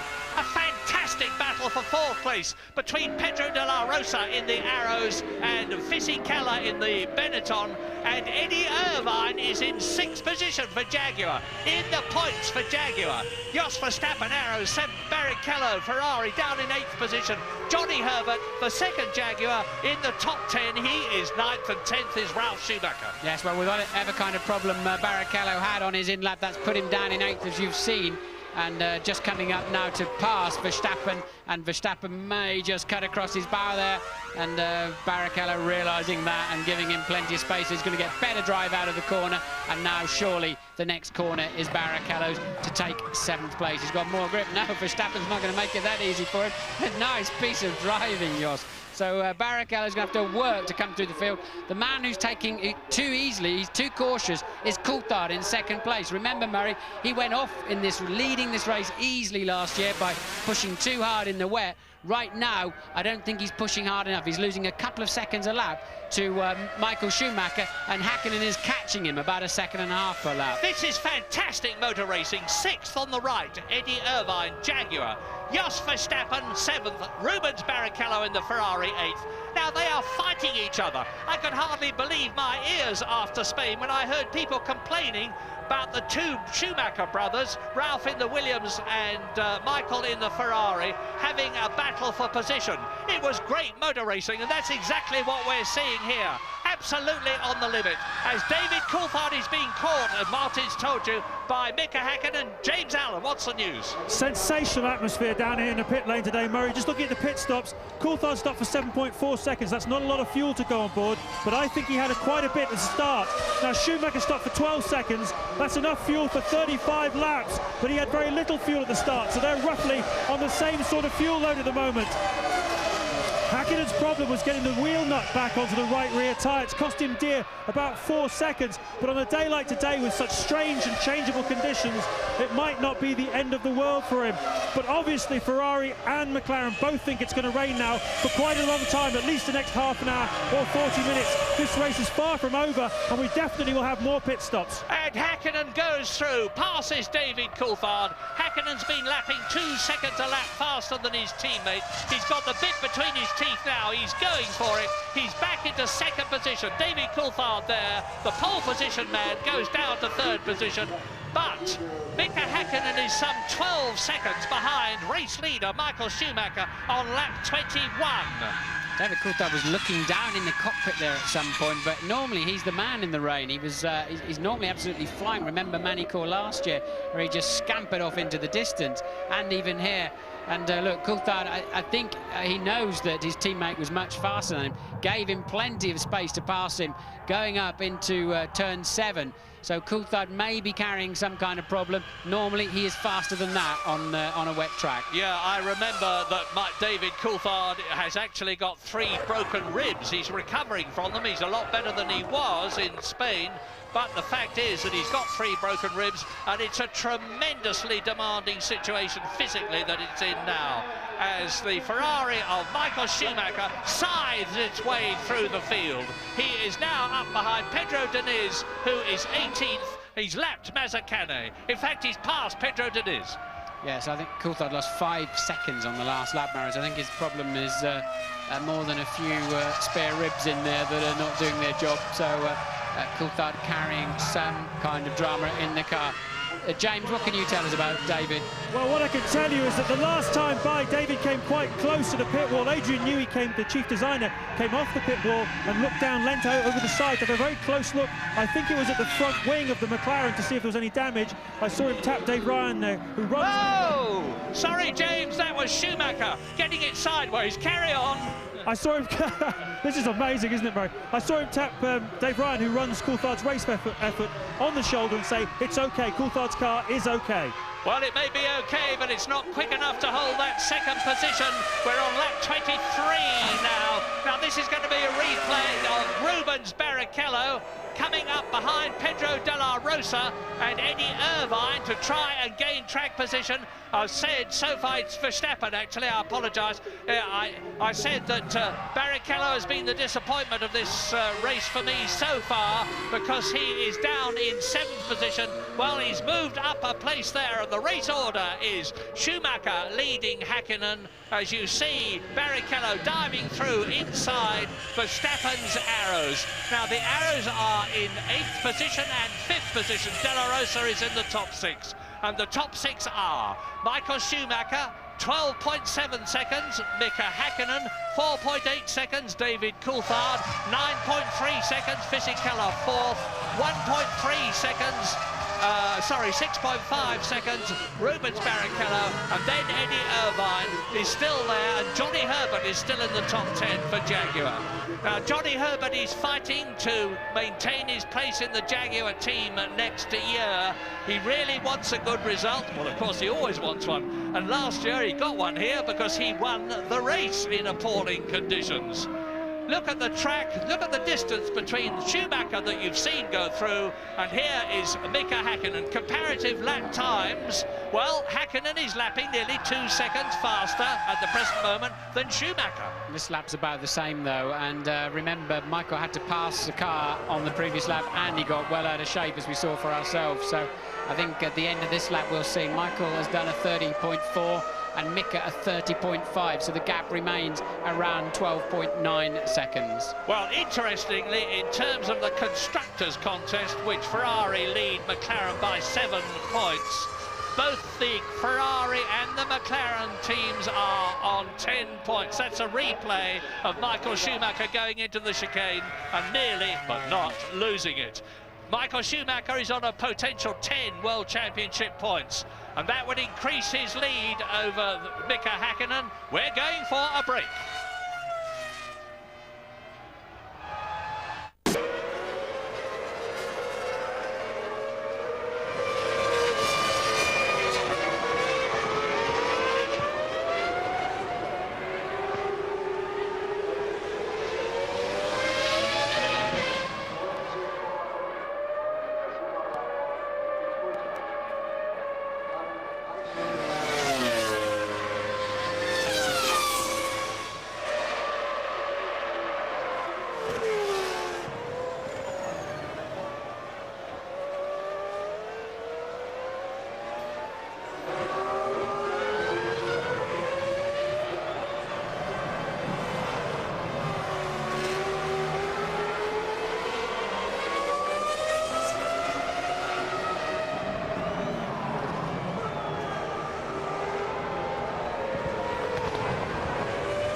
Lap 26, look at this replay of Michael Schumacher leading the race by 16 seconds, recovering from that half spin and keeping ahead of Mika Häkkinen second.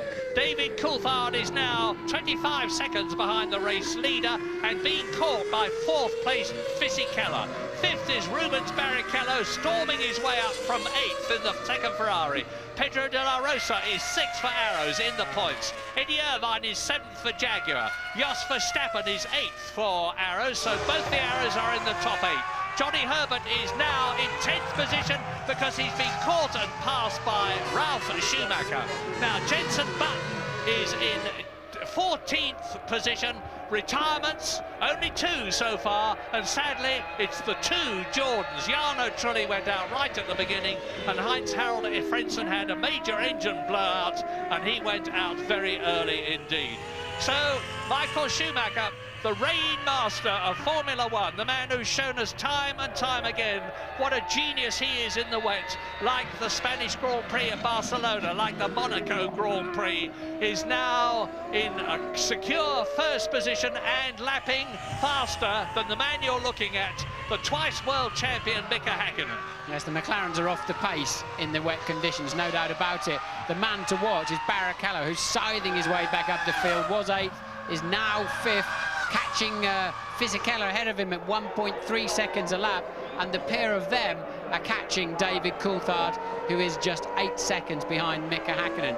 So the 2 McLarens have got to find some kind of pace in these tricky conditions if they want to keep anything near to these podium positions at the end of the day. Well, I've seen much worse conditions than this in the wet, and I'm not belittling the conditions now.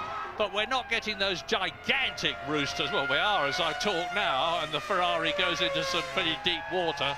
But it's raining steadily, it is not lashing down, and Michael Schumacher, with a clear track in front of him now, is lapping at about 1 minute 29.1, which is almost a full second faster than Mika Häkkinen.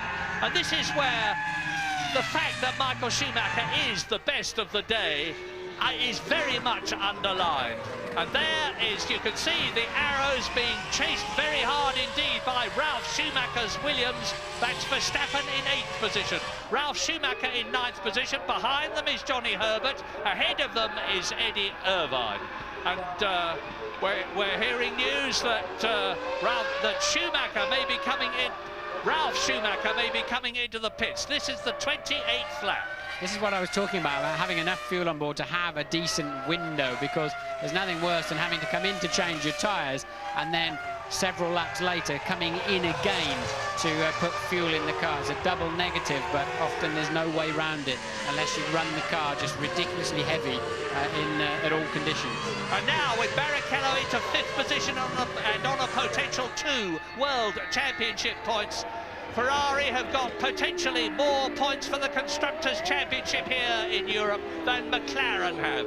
Barrichello is doing a superb job, and so is Verstappen, because Verstappen in the orange arrows pursued by the white Williams of Ralf Schumacher, who tries to go through on the inside and has to run wide as Verstappen retains his line. They're both closing up on Eddie Irvine and the Jaguar, who's holding that 7th position. It's quite conceivable that here, for the first time in the year 2000, well, first time ever, we're going to see a Jaguar get a Formula 1 World Championship point. Fingers crossed.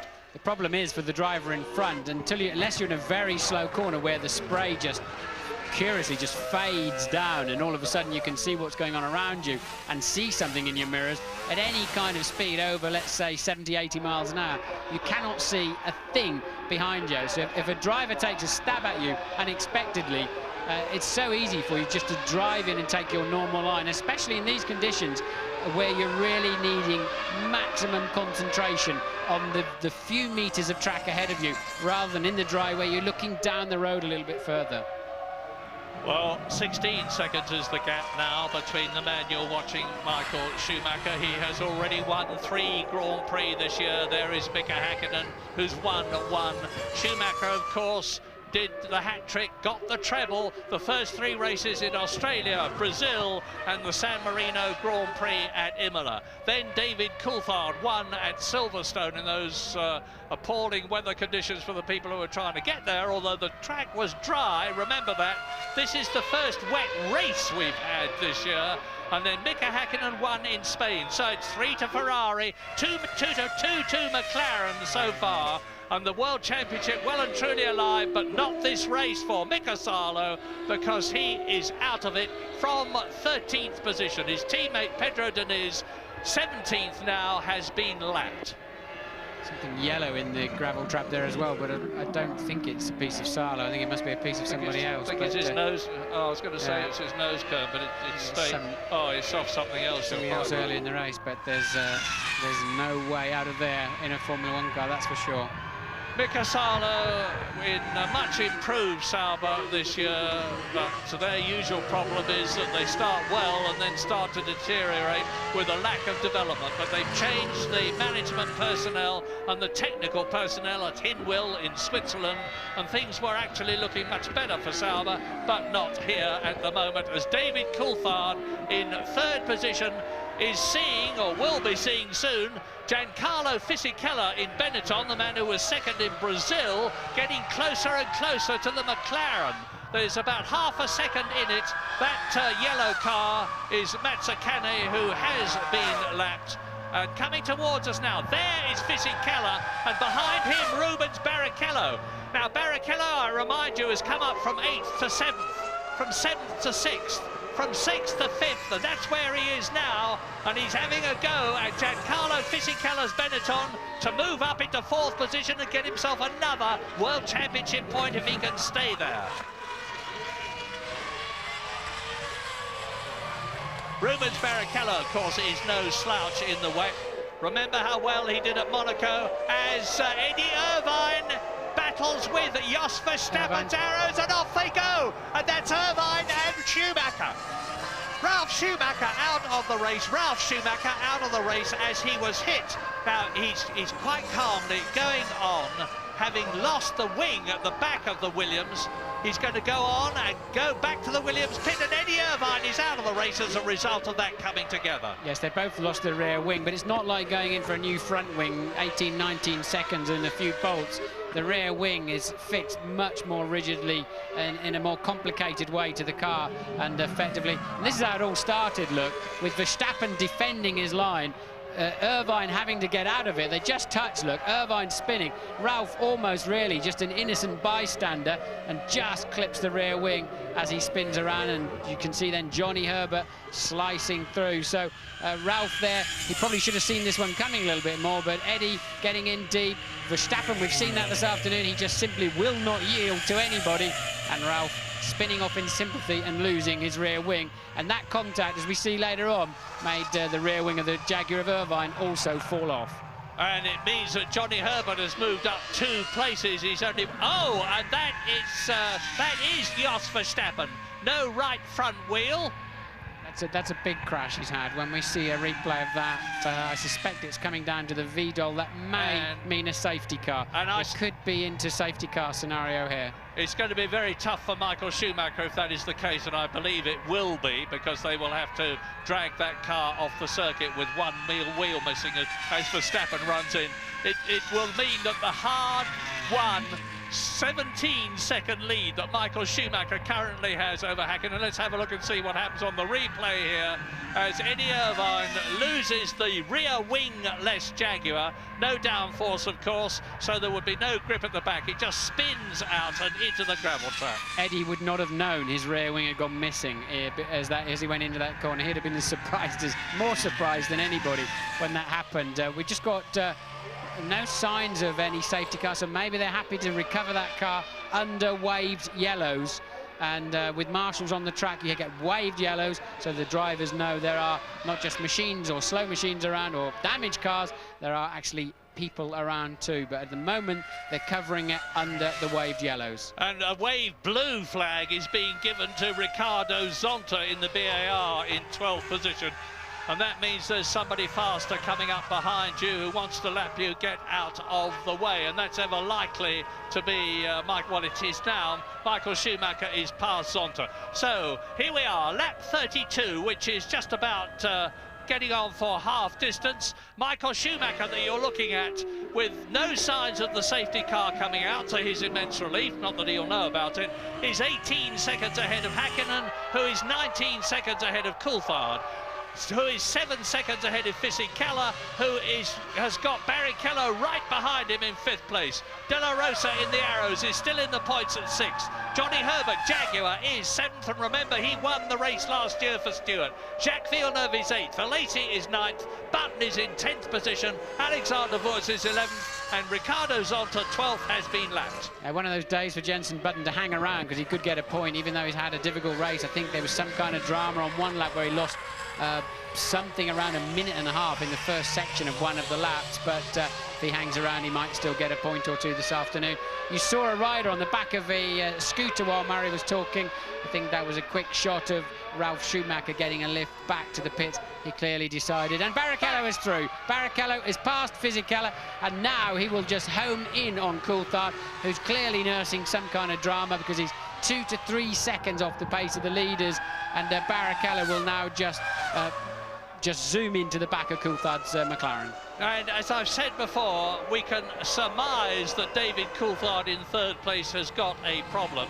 We don't know what it is. Ferrari will know, of course. McLaren will know, of course, because they will be in radio contact with. This is a replay as they come up to the chicane of Fisichella, seeing Barrichello dive up the inside of him.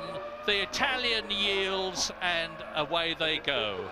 So that is the position, with Rubens Barrichello now up into 4th place on lap 33, half distance. Come back soon after the break.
35. Michael Schumacher is the leader, and here is the Ferrari pit crew waiting to get the Ferrari in. Here is Michael Schumacher, and here is Rubens Barrichello in the second Ferrari. Into his pit, off come the wet tyres, on go another set.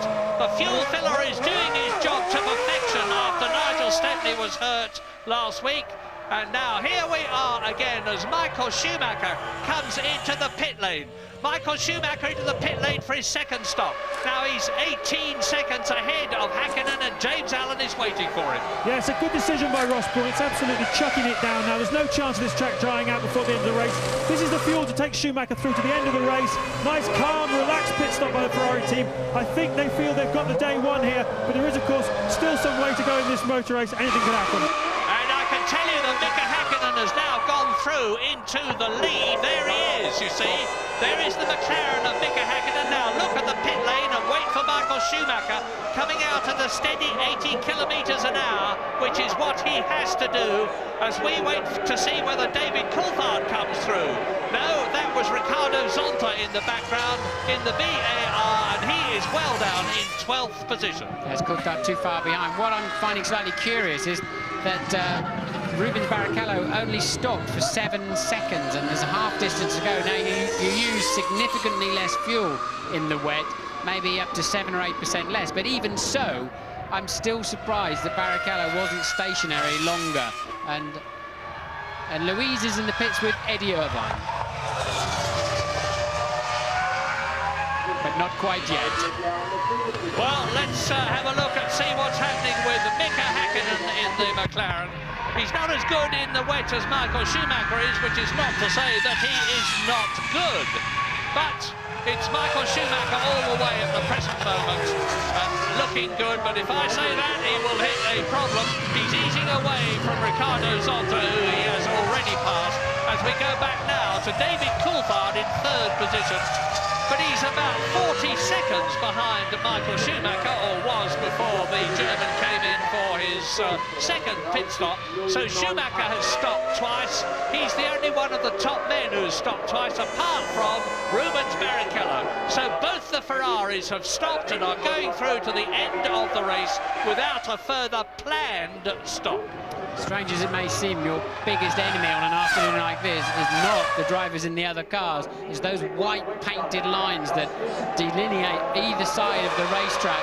Put a wheel on those as you go into or leave a corner, and you'll be facing the wrong way sooner than you dare imagine. Well, now it's up to Michael Schumacher to really go for it, because Hakkinen is leading the race by about 20 seconds as a result of the fact that Schumacher has stopped a second time and that Hakkinen has not. We don't know what the respective fuel loads at the start of the race were for Schumacher's Ferrari and Hakkinen's McLaren, all that matter for David Coulthard's McLaren that we're looking at now. But Fisichella is in 4th position behind David Coulthard in your picture at the present moment. Pedro de la Rosa is 5th. Rubens Barrichello, as a result of his stop, is down to 6th position, but is again catching the arrows very rapidly indeed. Johnny Herbert hovering just outside the points in the Jaguar. It would be poetic justice if Herbert is the first man to score a World Championship point for Jaguar, as he was the first, indeed the only man, to score a World Championship win for the Stewart team, which has metamorphosised itself into Jaguar. Jacques Villeneuve is 8th. Jenson Button is now in the top 10 and 9th position. Alexander Wurz is in 10th position. There are 15 drivers still left out of the 21 who started, because remember, Nick Heidfeld, the German in his home country, driving for Prost, was not able to start because his car was found to be 2 kilos underweight at the end of qualifying, an absolutely unintentional mistake. And we're now on lap 38. Now, David Coulthard is lapping marginally quicker at the present moment than Mika Hakkinen, his teammate, but Hakkinen is some 10 seconds ahead. I don't know what's happening with Michael Schumacher. He didn't pass a car on the last lap. He's still got Zonta behind him. That's the resultant damage of Verstappen's accident. We still haven't seen a replay as to how he managed to bin his car quite in that fashion. But as you say, Coulthard actually faster than Schumacher too at the moment. So since Michael changed to this set of tyres, he hasn't really had a blistering pace yet. No, it's strange, but when you change tyres, it can dramatically affect your performance. As I've said before, tyres are now the only handmade thing in the sense that humans construct them on a motor car, and they are laboriously built up ply by an operative, and as a result of that you can get marginal differences from one set of tyres to another, and marginal differences in the tyre can make more than marginal differences to the performance of the car on the track. Yes, and of course we know Michael took on 11.8 seconds worth of fuel to see him to the end of the race, but nonetheless it's not enough to justify this kind of lap time difference, although of course the extra mass in the car to turn it, accelerate it and slow it down in the wet conditions, it does have a more dramatic effect than in dry conditions. But sometimes, strangely enough, it can also settle the car down and make it handle and go better. Well, the conventional wisdom is that you need about 20-25 seconds lead to get into your garage, having slowed down, take on a new set of tyres and wheels and get out again still in the lead. And that's about what Mika Häkkinen has got now. Have McLaren got some fiendish master plan up their sleeves, which is going to enable Mika Häkkinen to win 2 races in succession? But the twice world champion last year and the year before, he's 25 seconds ahead on the previous lap. He's coming up to complete his 39th lap now, enter his 40th lap. And I remind you, 25 seconds to the nearest 1/10 was the lead he had over Michael Schumacher. Is that increasing or not as he closes up on Alexander Wurz in 10th position to lap the Benetton?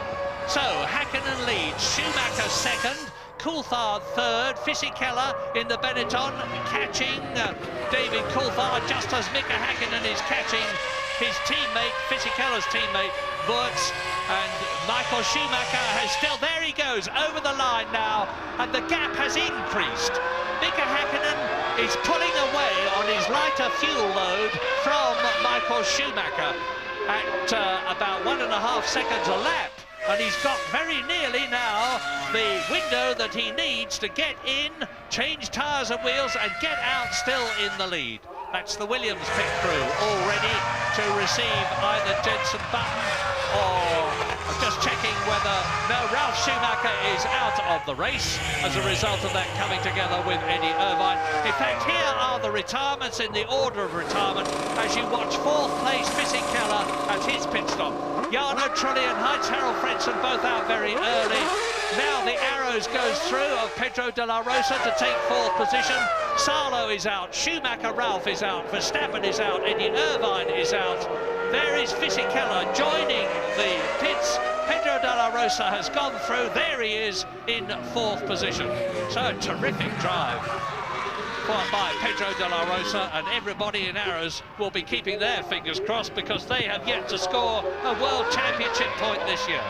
Well, to give Mika Häkkinen track position when he makes his necessary one more stop, I think he needs over half a minute. So you see the end of Jenson Button's second stop of the afternoon, and again full to the end of the race, of course.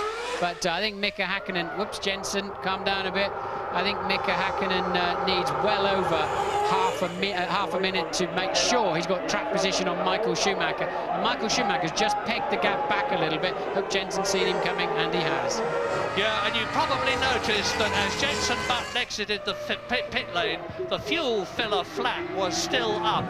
That is because the new electronic regulations require the fuel flap to be up and the tail light to be flashing until second gear has been engaged. Yes, and Mika Häkkinen is being held up, the race leader. Now he's let him through. That has cost Häkkinen quite a lot of very crucial time at this part of the race, where, as I said, he needs a window to make his pit stop and get out ahead of Michael Schumacher. He's had 2 very, very poor laps following Fisichella. Yeah, it's lost him at least a couple of seconds. The lead of Mika Häkkinen that you're looking at has come down from 27 seconds to about 25 seconds. It's going to be a very close run thing.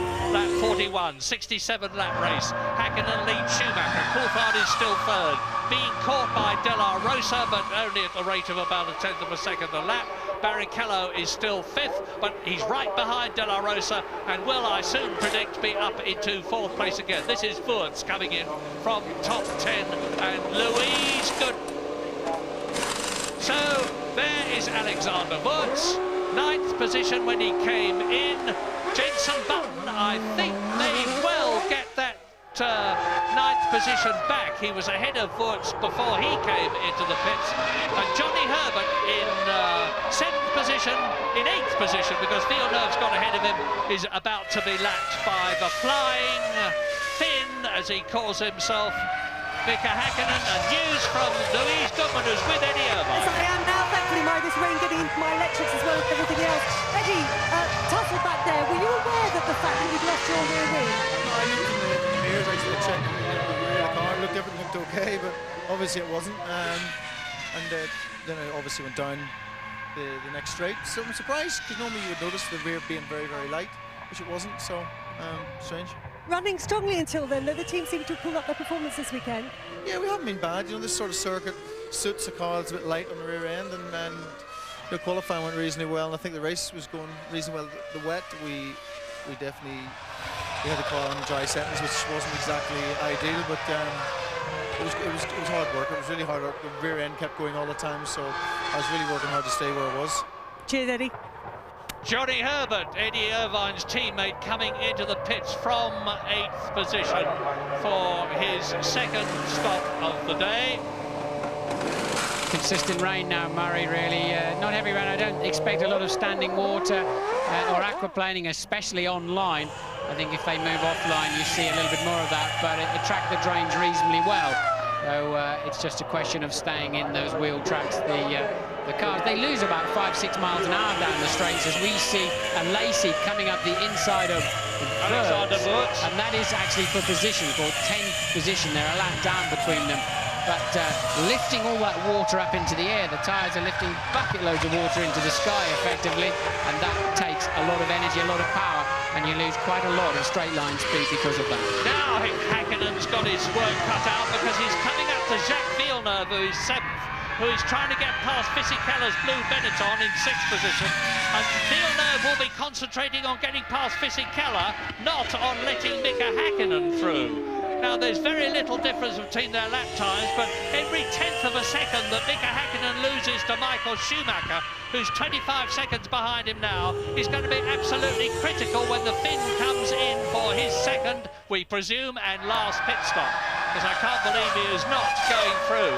We're on lap 43 now out of 67. So, Fisichella there, 6th position.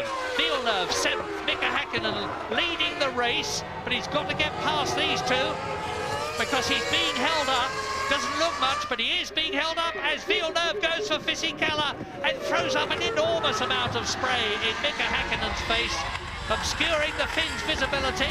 Now, it's 25 seconds between Häkkinen and Villeneuve, or was when this lap started. I predict it's going to be a lot less than that at the end of this lap, because Schumacher is lapping in about 1 minute 30.9. Villeneuve is lapping in 1 minute 33.8. Yes, McLaren's decision to start the cars fat with fuel looks very smart at the moment, but this is the stage of the race where Häkkinen needs to be capitalising on that, while the Ferraris effectively right now have a higher fuel load, as the McLaren one is running down, and he's gone for the inside. Villeneuve's seen him, an ex-world champion himself, of course, Villeneuve, and smart enough to know what's going on around him. Coulthard massively off the pace. I don't know how he's keeping 3rd place.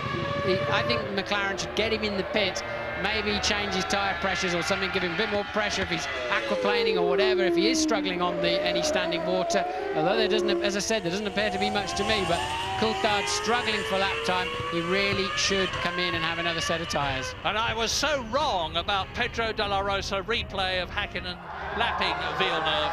Now, I was so wrong about De La Rosa and Barrichello. I said Barrichello would rapidly regain the 4th place he had got by passing De La Rosa after the pit stops. He's not done so. De La Rosa from Spain in the Arrows is holding 4th position. And then he's not only that, but he's catching David Coulthard at the rate of about 1.5 seconds a lap.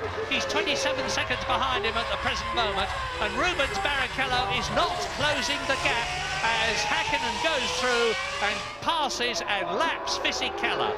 So Häkkinen, there's only 5 people on the same lap now, and that is lap 45.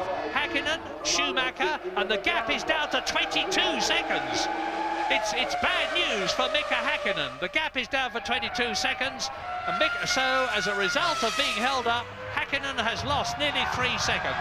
Coulthard is 3rd, De La Rosa is 4th, Barrichello is in 5th position, and those are the only 5 on this lap. Yes, he's lost 3 seconds, but that's like a net 6 or 7, because I think at this stage of the race, you would expect him, he was, until he called that traffic, pulling away. Now, that's clearly the McLaren mechanics in the pit lane.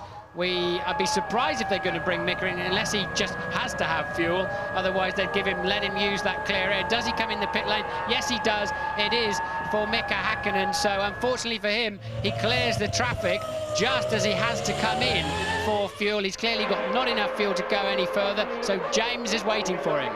Colossal frustration down here in the McLaren garage. They really are upset. That traffic has really messed up their race effort.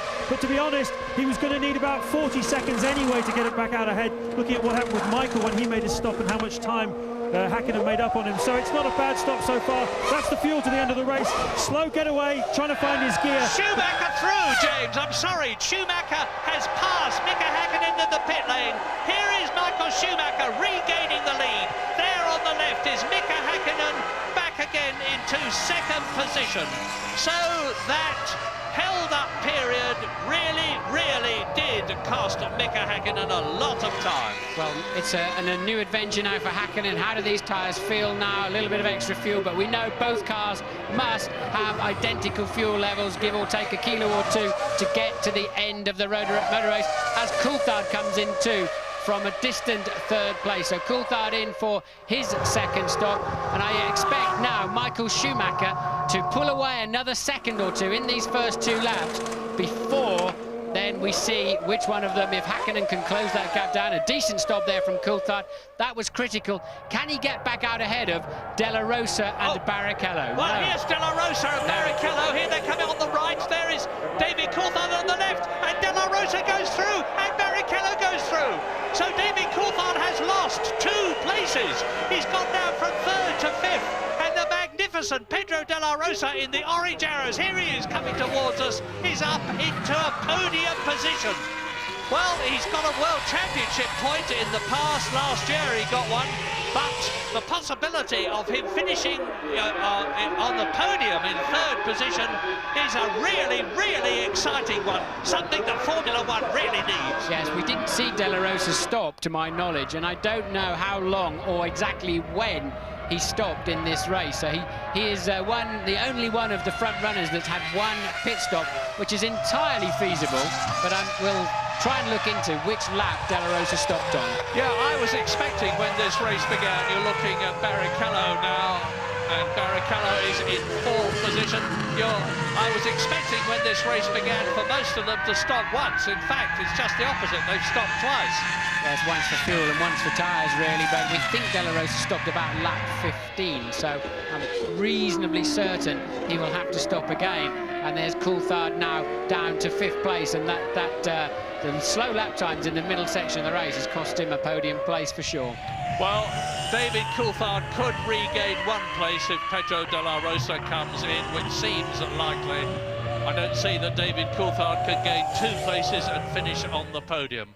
It's looking more and more as though it's going to be a Ferrari victory with a Ferrari 3rd place. Michael Schumacher winning the race, Rubens Barrichello being in 3rd place, sandwiching Mika Häkkinen, which would help enormously Michael Schumacher's lead over Häkkinen in the Drivers' Championship and Ferrari's lead over McLaren in the Constructors' Championship.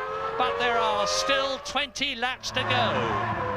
The leaders are on their 47th lap now as the Ferrari goes through. So we've got a bit of a lull in this terrific race. So leave us and rejoin us later.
Lap 49, Pedro de la Rosa, having driven magnificently in third position, comes in for his second pit stop. Barrichello is up into third. Ferrari's first and third, sandwiching Mika Häkkinen. News from Louise Goodman. Yeah, down in the Arrows garage, I can tell you they're loving it, so well they would.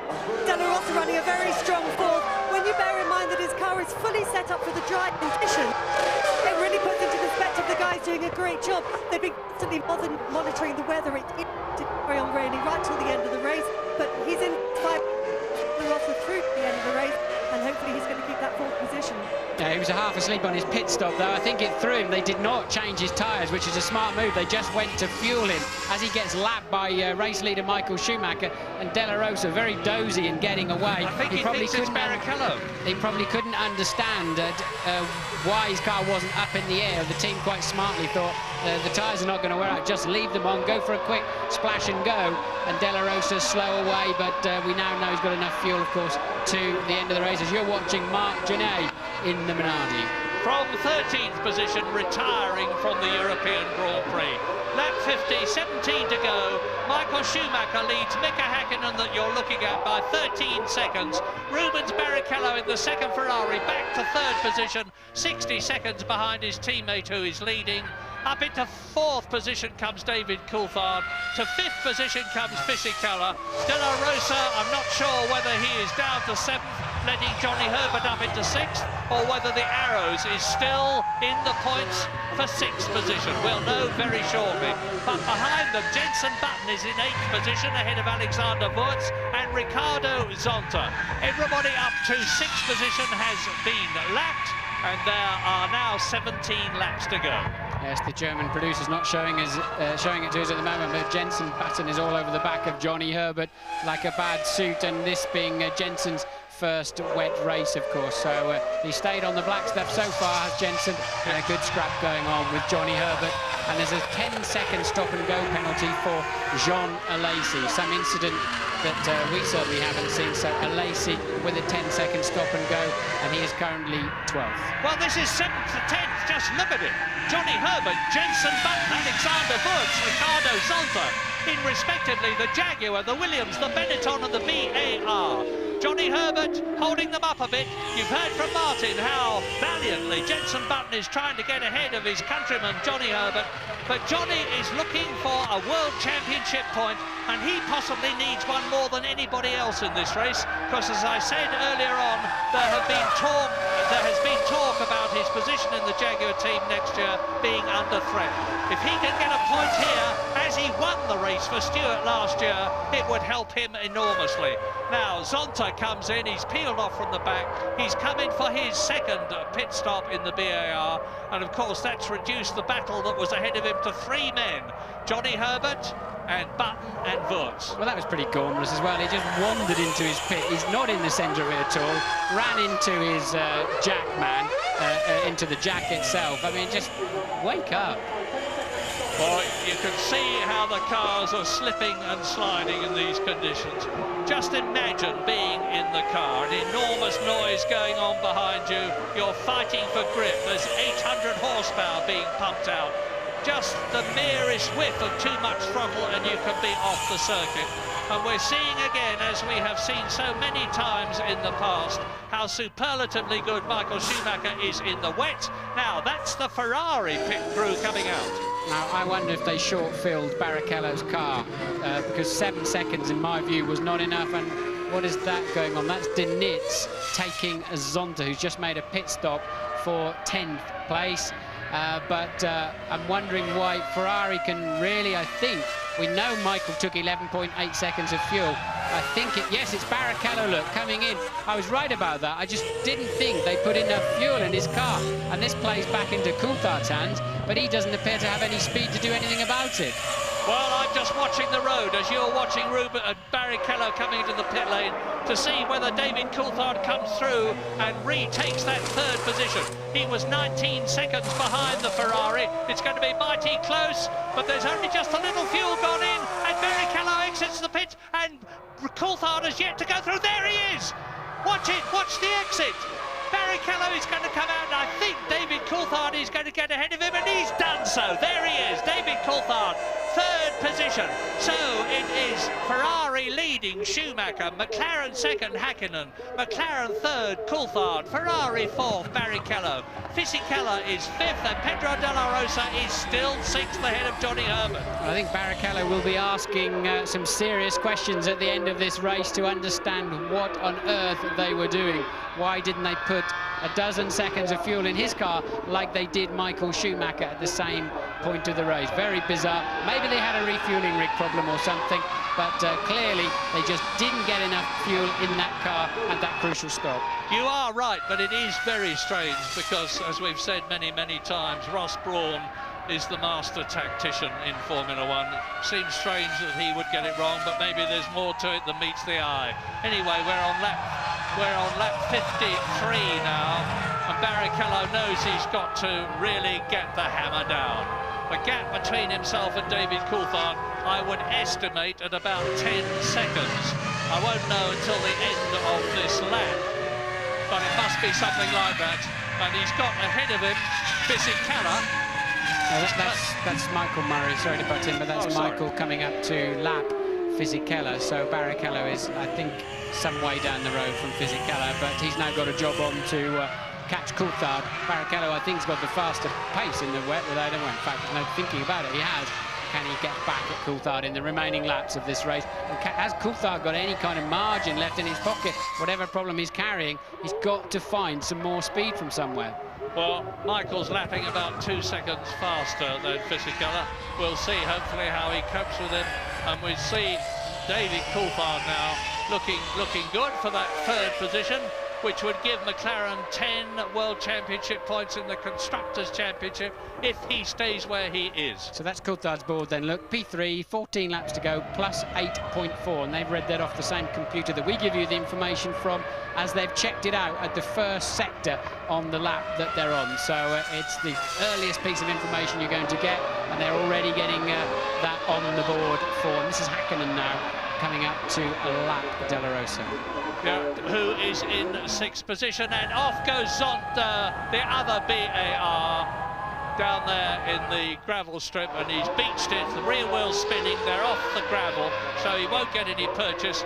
I hope the safety car will not come out because he's judged to be in an unsafe position, but it's going to be mighty difficult to remove him unless they've got a crane truck that can lift him off, because they can't tow him out backwards. They certainly can't tow him out forwards because they would be on the tarmac. Here's a replay of what happened to Ricardo Zonta. He would have snatched the front brake on the way in, run wide, and tried to power his way back onto the racetrack and beached it on the curb. Again, look, very, very tricky position.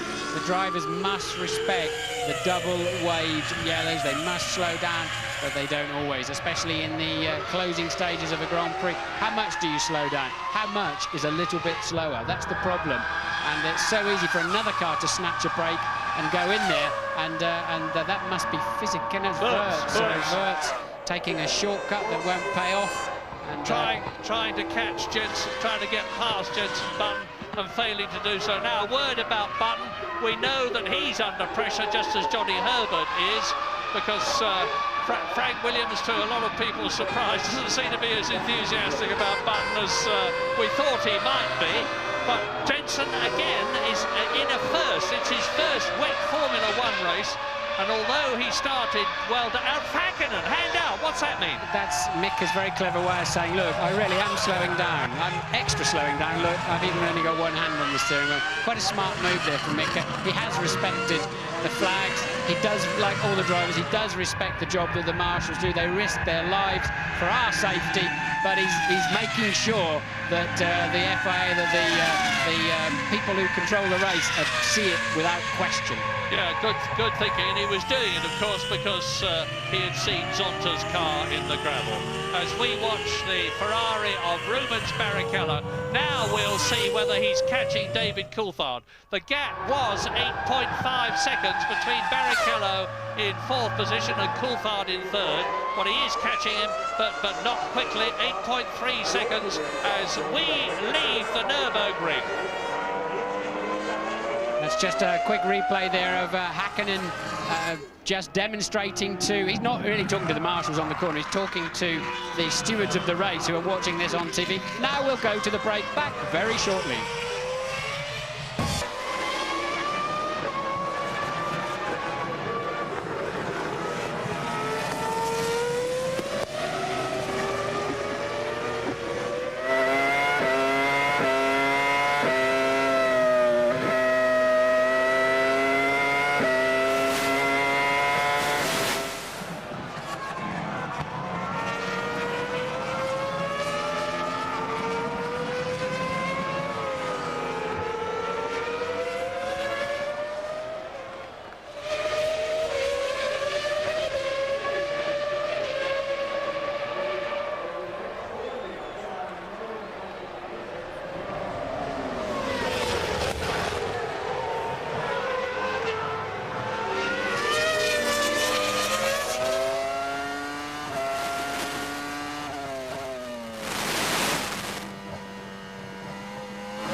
To go. Are Ferrari going to make it their 4th win of the year? And even more interestingly from their point of view, Are they going to have third place as well?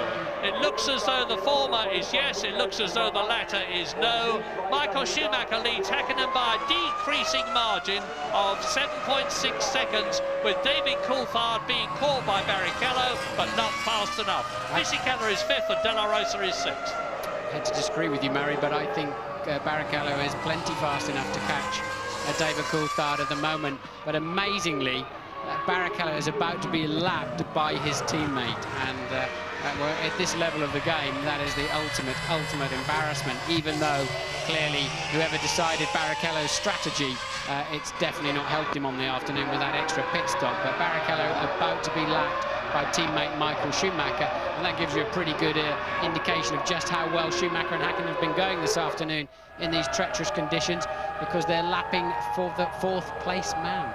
You may be surprised to have seen Pedro Diniz move over and let Wurz through when they're running next to each other in position.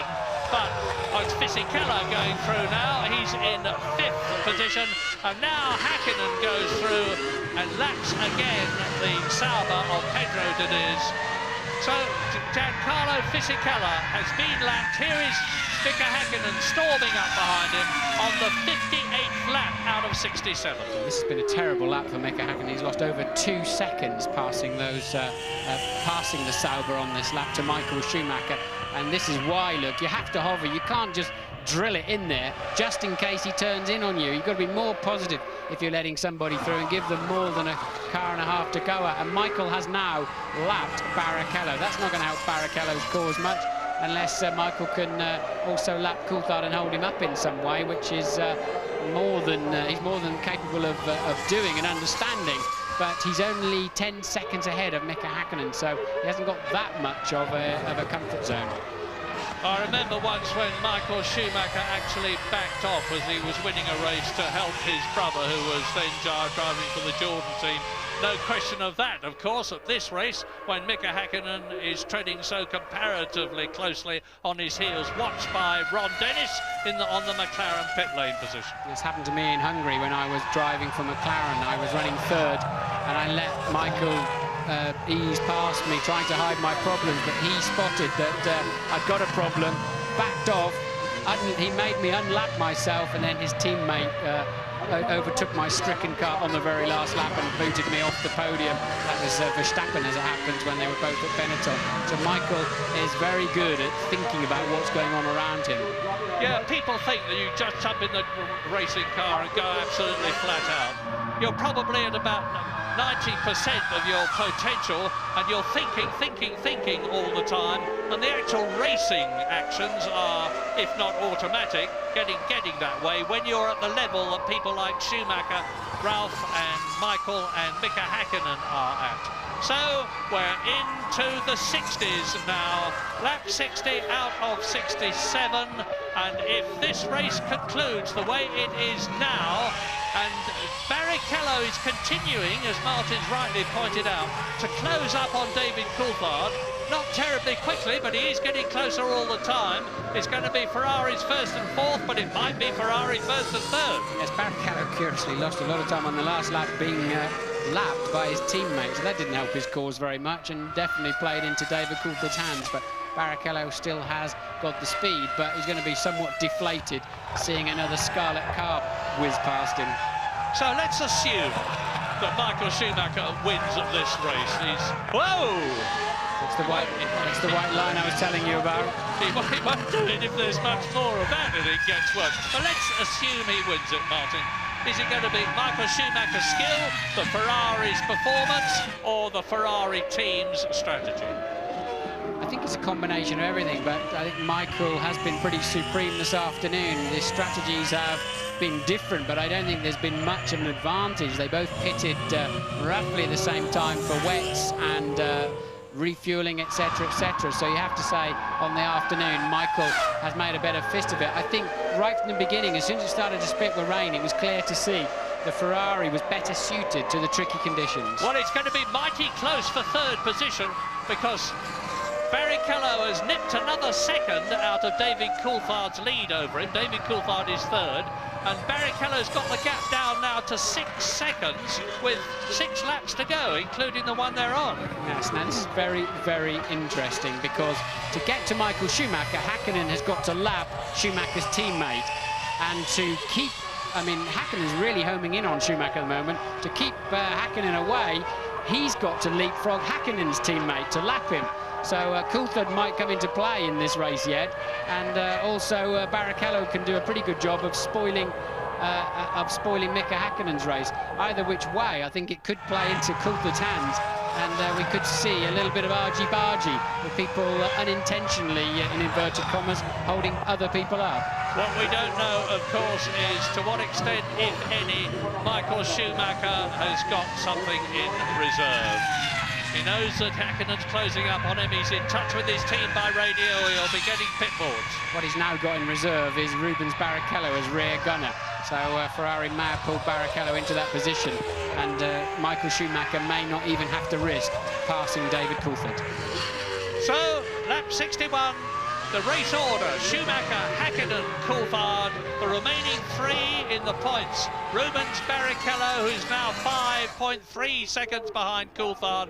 Fisichella in the Benetton, looking good for another points finish. Pedro de la Rosa keeping his fingers crossed for the first point for Arrows of this season.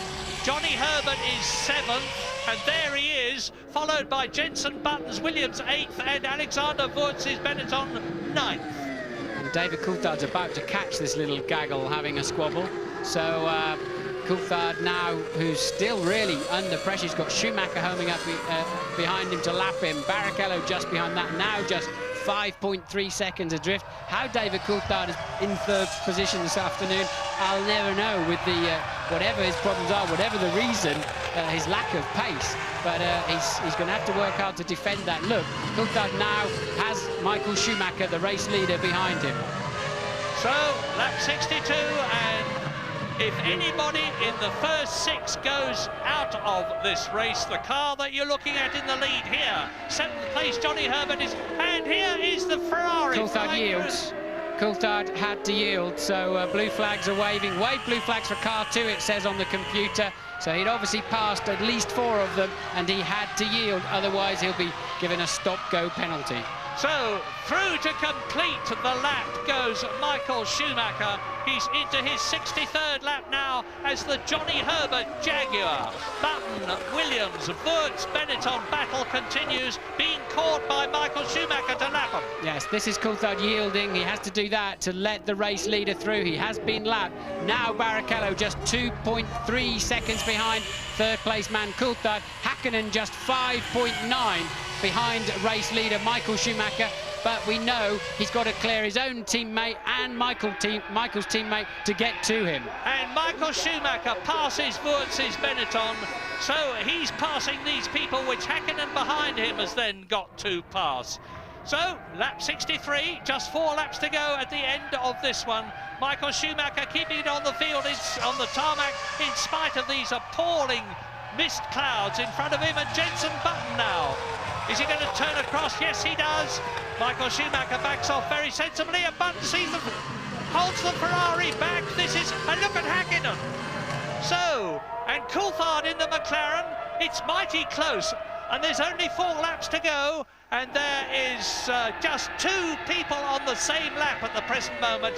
Michael Schumacher and his Finnish rival Mika Häkkinen in 2nd place. And Jenson Button lost out badly there. He's lost a place to Wurtz, so he goes down into 9th. But look at Barrichello trying to get up the inside of Coulthard. They're both being held up by the scrap that's going on. A further lap.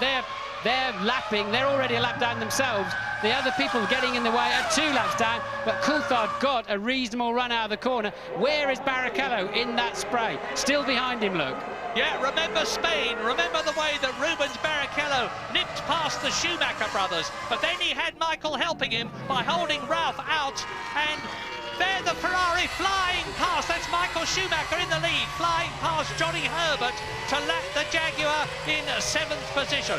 So, keep this order in your mind. Schumacher leading, Häkkinen 2nd, Coulthard 3rd, Rubens Barrichello right behind him. Fisichella is 5th, Herbert is 7th, and they're virtually together on the track itself. Even the camera can't see hardly now, look, so the visors do get penetrated with water.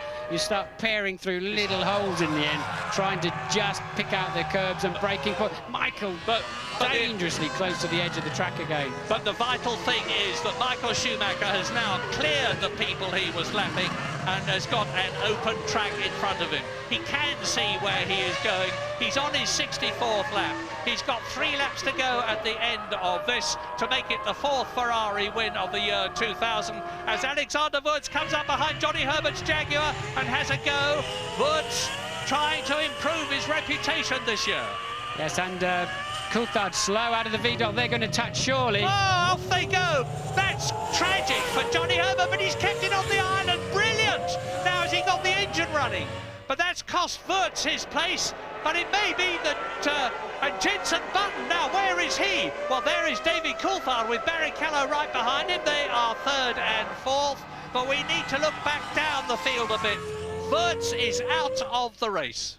Yes, so that actually cleared the way a bit for Coulthard, but I think Barrichello is much quicker under braking, and surely he's going to nail David down into the Vidal later in this lap. David's going to have to keep to the inside and make a... This is a replay of Barrichello trying to... No, in fact, the camera then cuts away. Look, you're just always going to run wide, and well, I think Johnny must have known the laws of physics there, that the Benetton was surely, he should have going to come towards the outside of the corner, should have given him a little bit more space. Well, it actually hasn't helped Johnny Herbert because he is still not in the top 6 as a disconsolate Alexander Wurz walks in to make an explanation. Notice he's got 1 blue boot and 1 red boot. That's his good luck symbol. Hasn't done him much good in this race. Michael Schumacher on lap 65, 10 seconds now ahead of Mika Häkkinen as a result of weaving his way through the traffic better than the Finns. He's looking very, very good indeed for his 4th win of the year. Button is out of the race. I can see on the computer car 10 has stopped, so Jenson Button is out of this race. And look, there is the dice for 3rd place as they go over the line. So Barrichello can't find a way through the spray. He didn't find a way up the inside into Vidal, and Coulthard has to somehow hang on for 1 more lap. Crucial for David, while he's struggling with his injuries or whatever he's got to carry, he needs to maximise his points in this race. He cannot afford to yield that place to Rubens Barrichello. Well, David's had a first. He's had 3 thirds, one of which was disallowed. He's had a 3rd. He's driven magnificently this season. He's 3rd in the World Championship. If he can stay ahead of Rubens Barrichello on this final lap, it's going to help him. On this last lap but 1, it's going to help him as the Ferrari technicians look anxiously at their monitors, and Michael Schumacher is on his 66th and last lap but 1. That was the Ferrari. Now the next car up will be Mika Häkkinen's McLaren. There it is, and David Coulthard, and behind him is Rubens Barrichello. So Barrichello, I think his best chance is at the next corner after this. So if he's got... Häkkinen's given up. Häkkinen's satisfied with 2nd place. He's now 13 second. He realises he's not going to leapfrog those 2 in the time available. And Barrichello just nowhere near close enough, even though he's much stronger on the brakes into this Vidal. So now Coulthard knows where his strengths and weaknesses are. Barrichello's got better traction. We've seen him overtake cars out of this chicane all afternoon. But Coulthard knows he's got to have just enough distance into Vidal, and he's guaranteed then this podium position.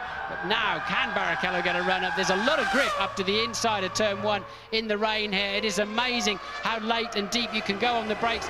Barrichello, I expected him to pop out of the spray, but he just couldn't do so. Strong engine there in Coulthard's car. Barrichello driving absolutely blind, and total faith in the car in front. Well, these 2 are not going to go the full race distance. Only Michael Schumacher, who is now on his last lap, and Mika Häkkinen are going to do that. But it certainly looks like being Ferrari, McLaren, McLaren, Ferrari, because look, on this last lap for him, David Coulthard is staying ahead of Rubens Barrichello as they exit turn 5 on this 13-turn corner track, and Michael Schumacher comes out of turn 8 with the German horns, the air horns blowing, the flags are waving. Schumi is their hero, and you can see Ferrari flags all round the track. A magnificent, if he gets there and he hasn't got far to go, the Ferrari mechanics already crowding the pit lane. And Michael Schumacher is coming in to win his 4th race of the year to extend his World Championship lead over Mika Häkkinen by a further 4 points, from 14 points to 18 points. Schumacher wins in Germany. And Coulthard, I think, is going to maintain the 3rd. He took a 2nd somewhere out of Barrichello, and there's Coulthard 3rd, Barrichello 4th, and curiously 2nd place man coming over the line now, nearly a lap ahead. So Häkkinen, a slightly disconsolate cruise over the line. Great drive from Michael Schumacher.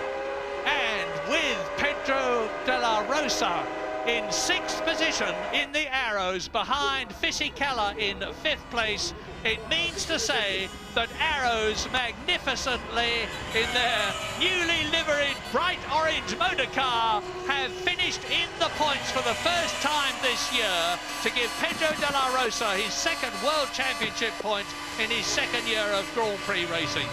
A very, very happy Ferrari team. Well, McLaren have got 10 World Championship points to Ferrari's 13. It could have been worse, but the fact remains that the gap in both championships between Schumacher in the drivers and Ferrari and McLaren in the constructors has increased. In fact, now Michael Schumacher is on 46 World Championship points to Mika Häkkinen's 28. David Coulthard is still 3rd. Rubens Barrichello is in 4th place as he was before. Ralf Schumacher is still 5th and Fisichella is still in 10th position. Well, as ever in Grand Prix racing in Formula 1, a wet race, particularly one that starts off dry and becomes wet all the other way round, has turned out to be immensely exciting and dramatic, and it really does look as though the tide after all these years has turned for Ferrari, led by the little man that you see walking into the Ferrari garage, Jean Todt, the Frenchman, who recruited Ross Brawn, the Englishman, Rory Byrne, the South African, Michael Schumacher, the German, to help him bring Ferrari back to the front, and he's certainly done it here. Important day for Ferrari, because clearly McLaren were gathering pace and coming back at them with some energy after those dominant 3 wins by Michael in the first 3 races. And Ferrari today have nailed that. They've stopped that march, and I think it was a very significant day in this year's World Championship. Yes, and the thing is that in recent years, Ferrari has started off the season not as well as McLaren, but have closed the gap as the season went on. This year, it's been just the reverse. They started off tremendously strongly with those 3 successive victories, then lost the next 2 races to David Coulthard for McLaren and Mika Häkkinen for McLaren, and have now won the 6th. There's 17 races in the series. We've got a new race in America, the 15th race of the year, in the 3rd week of September. And it looks as though the championship is going to get more and more exciting, because McLaren at Woking with Mercedes-Benz power will not give up. Led by Ron Dennis, they've got years and years of experience, and they know that the championship is never over until it's over. Michael Schumacher giving his distinctive pumping action from his 2 fists, and Mika Häkkinen draws alongside him. McLaren now, Ferrari are now on 62 World Championship points to McLaren's 52, so they've extended their Constructors' Championship lead by 4 points, with Williams still holding on in 3rd place. When Mika Häkkinen watches a replay of this race, he's going to be disappointed and looking the other way when he sees how Michael Schumacher overtook him earlier in the race. I think he's going to be very disappointed with himself that he yielded. He gave Michael so much space, and that was a critical point there, because then it allowed Michael to get off and build a lead, and Mika really will not enjoy that moment on the video. Well, just a statistical point, but it is of some real significance. In winning this World Championship race and getting 10 World Championship points, Michael Schumacher has moved up ahead of the late, great Ayrton Senna to the 2nd highest World Championship points scorer of all time. He now has 618 points and has been bested so far only by 4 times world champion Alain Prost, who is here to see his Prost team driver, the only one, Jean Alesi, finish in 9th position, with Nick Heidfeld not being allowed to start the race due to his car being underweight at the end of qualifying. So, the results of the European Grand Prix at the Nürburgring: a Ferrari triumph. Michael Schumacher wins from the two McLarens of Mika Häkkinen and David Coulthard, and his teammate Rubens Barrichello 4th. Giancarlo Fisichella for Benetton has got 2 World Championship points for 5th place. De La Rosa, a magnificent single point, their first this year for Arrows. Pedro Diniz in 7th place for Sauber. Gaston Mazzacane, the Argentine driver, in 8th position for Minardi, ahead of Jean Alesi. Jenson Button is going to be classified 10th, although he's 5 laps down. Johnny Herbert will be classified 11th after his retirement, and Alexander Wurz 12th. And then all the rest have retired, particularly, notably, and very sadly, for what's turning out not to be a good season for them, the two Jordans of Jarno Trulli and Heinz-Harald Frentzen. Jordan were 3rd in the Constructors' Championship last year. They're down in 5th position this year, and they're some 53 points behind Ferrari. Not at all a happy Germany for Eddie Jordan and his team. Well, they are the photographers crowding out onto the circuit now, waiting to see the 3 top men, Schumacher, Häkkinen and Coulthard. And let us remember that David Coulthard, for the 2nd race in succession, has been carrying a very unpleasant and painful injury. That is to say, 3 cracked ribs. You need to be very, very fit, and as well as being gigantically determined to be a Grand Prix driver, and he's certainly every bit of that. 21 starters, 9 finishers, and to add insult to injury, they're now going to stand on the podium and get even more wet, but I don't think they'll mind too much. I think Schumi's going to be the happiest man up there. Häkkinen, he's going to be disappointed to lose more ground to Michael Schumacher, and that's Mrs. Michael Schumacher we're looking at now.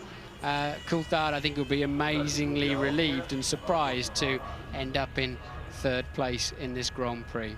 Corinna Schumacher, there are 2 little Schumachers at home in Switzerland, where the gigantically wealthy Michael Schumacher lives for all sorts of reasons, not the least of which, I suspect, is that it helps him from a taxation point of view. Nothing wrong with that.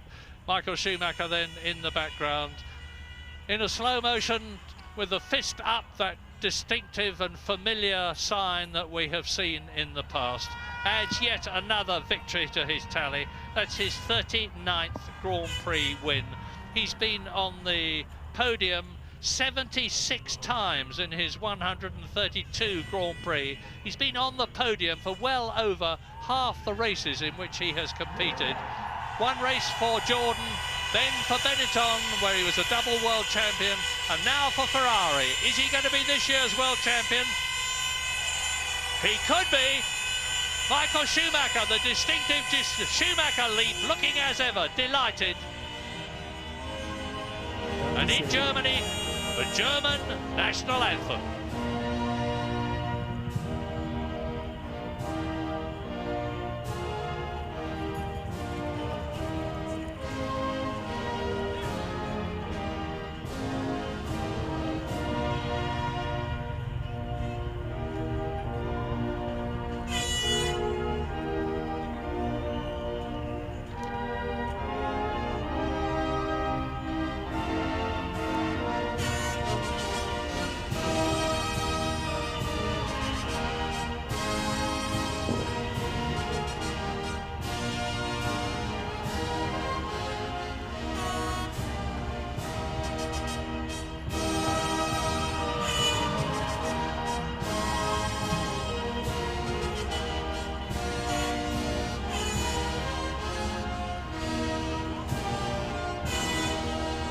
A German driver won the race, an Italian car won the race.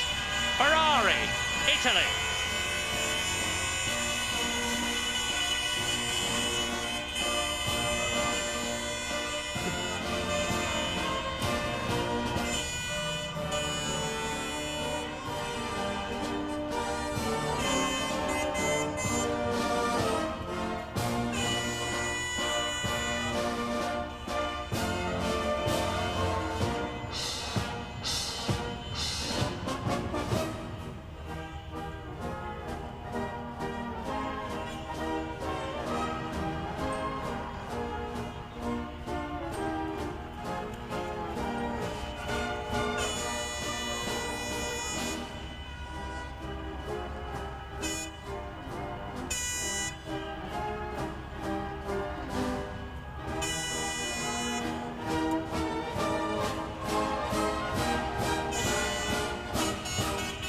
and understandably delighted. Michael Schumacher from Germany wins the European Grand Prix in Germany and will receive his trophy appropriately from the Chancellor of the Federal Republic of Germany, Gerhard Schröder.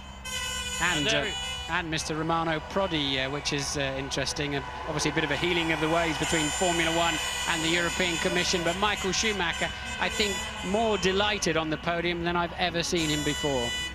With very good reason too, because he feels that this is his year again after working so hard for Ferrari since 1996, and that's Michael Schumacher's engineer rightly receiving the Constructors' Trophy.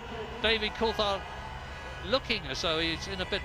Mika Häkkinen lifting his trophy, and David Coulthard looking a bit wan, and well, understandably, as he contains his chest. Must be very painful indeed. So, a great European Grand Prix. David Coulthard rightly kept well away from the champagne festivities in the past race or two, but he's getting in there this year, and that is good to see. So, Ferrari win, Schumacher win, but McLaren are still there. Thanks, Murray. Thanks to Martin Brundle as well. Well, we told you so. What a compelling race. 4 out of 6 now for Michael Schumacher. His army, over 100,000 of them, will leave the Nürburgring very cold, absolutely soaking, but glowing inside. We will be right back.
You're back with us at the Nürburgring, where Michael Schumacher has won the European Grand Prix for the 3rd time, delighting the old lady and the 2 watching back at home. Tony Jardine, I would think, as well, the 2 little ones that Murray was talking about. Well, it's the brilliance of the guy. You know, the best racing drivers in the world. We've just watched them put on a superb driving display. Michael Schumacher, the Regenmeister, he proves it yet again. Can't emphasize how difficult the conditions have been here today. That is a skating rink, that is an ice rink out there. Just look how wet and slippery and dank and miserable it is. And you know, you're looking at slow-mo pictures now. Mika Häkkinen, he's not the best in the rain. Everyone knows Michael Schumacher is, but this guy did a brilliant job today as well. He started with heavier fuel, he hung on in there, and he's got 2nd place for all his efforts. And it really is Ferrari's day, Schumacher's day. We'll have to ask questions about Barrichello and what happened to him later on. OK, let's go straight to the press conference. Mika Häkkinen and David Coulthard. Michael, many congratulations on a great victory. Thank you. We could see the rain on TV, but what was it like to drive in such atrocious conditions out there? I mean, the only critical circumstance was when it started to rain and you were out on slicks. And obviously none of us front riders wanted to go into the pits and take the chance to pick up rain tires and find out you go slower. As it was not a clear rain yet, we knew it would come, but whether it was already this one or whether it would have stopped and start later on again, nobody knew. So it was difficult. But obviously some drivers took on rain tires, and as soon as we saw they go faster, we went straight in. Was there any problem with aquaplaning? There was a few times, yes, because especially with my last set I did more than 30 laps, and I was pretty knackered at the end, and it was pretty difficult on certain parts, especially on the straight, but not as bad as what we have experienced in probably Silverstone. I think we have experienced very bad aquaplaning. Here it wasn't as bad. And your first pit stop was very slow. Did you have a problem, or was that a change of strategy? I don't know honestly what happened. I need to analyze you guys. You have the opportunity to see everything from outside and see the times. I sit there and I don't even count. I just wait until the ready is there and I go. So I have no idea. Okay, thanks, Michael. Mika, was that the best start of your career? I'm sorry? Was that the best start of your career? 3rd to 1st, boom, straight in? No, not really. But one of the best, yes. I enjoyed the podcast start, yes. You just, as the lights went out, you hit the clutch perfect? Yeah, I knew that's the only chance, you know, what I have to do. And it's a great possibility to make a very good start, and you can immediately improve your position in a race. And I was happy to do that, because the disappointment what I had yesterday in qualifying was basically fixed. You had a lot of back markers towards the end of the race. Wirtz, Herbert, Button. If you hadn't had that problem, do you think you could have caught Michael by the end? I certainly would have get very close. I mean, I naturally understand that Michael could have pushed much more also. He could have gone maybe faster. But I would have gotten very, very close. Overtaking, I don't know. But obviously there is improvements what we could do in terms of back markers and with the blue flags. And today that situation, that problem wasn't helping me too much today. Okay, thank you, Mika. David, you lost 2 places at the start and then seemed to struggle with your car throughout. What was the problem? I really don't know at the moment, but Wright obviously missed the lights. I think my getaway itself wasn't too bad, but I was just slow to react. And straight away I was struggling with the rear of the car, which became even more difficult when it was in the damp conditions. And then of course once it went full wet, so it was definitely one of my most difficult races. So I guess in those circumstances, fortunate to get 3rd. What sort of setup did you have on the car? Was it more towards dry? It was, yeah, a dry setup, but with the availability to make changes for the wet, you know, in the wing level when we came in for our stop. But I think whatever the problem I was having, it's a mechanical one, not an aerodynamic one. Well, I reckon those broken ribs are hurting him as well. We will be right back to complete our coverage of the European Grand Prix.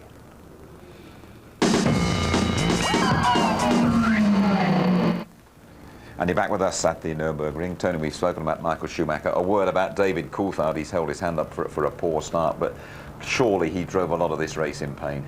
Well, I think so. I mean, I broke 3 ribs playing rugby and I still all fused together, and then tried to drive a rally car about 5 weeks later, and it's tremendously painful. It takes a long, long time to recover. This guy, Coulthard, trying to hold off Rubens Barrichello for a podium place here, having to work overtime. He said then in the conference, the rear end getting away from him, one of his hardest races. Look at the pressure that he's literally soaking up, never mind the rain that's floating around in the cockpit there as well.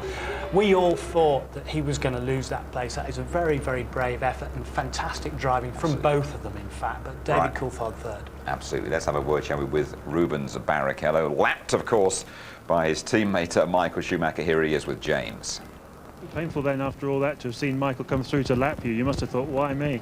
Yeah, because we had the same pace. We had I had a problem on downshift, but apart from that, I mean, he was behind me, and I reckon he was doing the same lap times. I had to let him by because of the blue flags, which is quite right, and the team ordered me to let him by. After that, I was behind him and I couldn't see anything, so I lost time again. So it was a shame today, but you know, we have what we deserve, and I think my time will come. Good old day for Ferrari, though, wasn't it? Not so good again for Jaguar. Irvine taken out, and then Herbert, well, coming off second best against Alexander Wurz, it seemed to me. Yeah, Herbert winning here last year when he was cloud watching, but this gaggle of cars behind them, up behind them is coming David Coulthard, Rubens Barrichello, Häkkinen's closing in. They've already let Schumacher through, but Wurz diving on the inside there, we shouldn't really have done that, in my opinion, and his career is under the microscope. Herbert, perhaps his last year, he admitted this, maybe he said, I need to get some really good results, and unfortunately that being ruined for him today as the pair of them gyrate off. We thought Herbert might have got out of jail there and got it going again, but he didn't. He stopped and Wurz was out on the spot. Right, let's have a look at the standings, how it all shakes down after the European Grand Prix race. 6, Schumacher is now open up that gap again to 18 points. David Coulthard 4 points adrift of Mika Häkkinen, and then Barrichello. Ralf Schumacher didn't score today, and Fisichella on 10 points. And Ferrari 10 points clear of McLaren at the top. Big gap then to Williams and Benetton, and Jordan, who had such a poor day today, just ahead of BAR Honda. Right then, next Wednesday night on this channel, it is the climax of a season's endeavour in the UEFA Champions League. These goals shattered the... For the highlights tonight, just before midnight, and that programme, as always, repeated ITV2, 7 o'clock tomorrow night. What a contrast for us in a couple of weeks' time from the soaking chilly hills of Germany. We go to Monte Carlo for the compelling Monaco Grand Prix, qualifying live on the Saturday, 11:30. The race, our build-up starting at 12:15, and highlights just before midnight. OK, Tony, sum it all up for us, could you, as always? Well, in that big battle between Ferrari and McLaren, obviously Ferrari brilliant here through the brilliance of Schumacher or whatever, but it's still only 18 points in it, Häkkinen just behind. Coming to Monte Carlo, if it's dry, we're going to see a continuing of this battle of the giants. And the 1-2 for Ferrari at Monte Carlo last year, I seem to remember. Yes, indeed, but I mean, McLaren are getting better and better. They've got the reliability factor now, so it's going to be quite level pegging. It's a long way to go. Good, Tony, thank you very much indeed. Michael Schumacher then frolics home in the rain. His World Championship hopes are very much afloat. Michael Schumacher is the Euro star beyond any question. Bye-bye.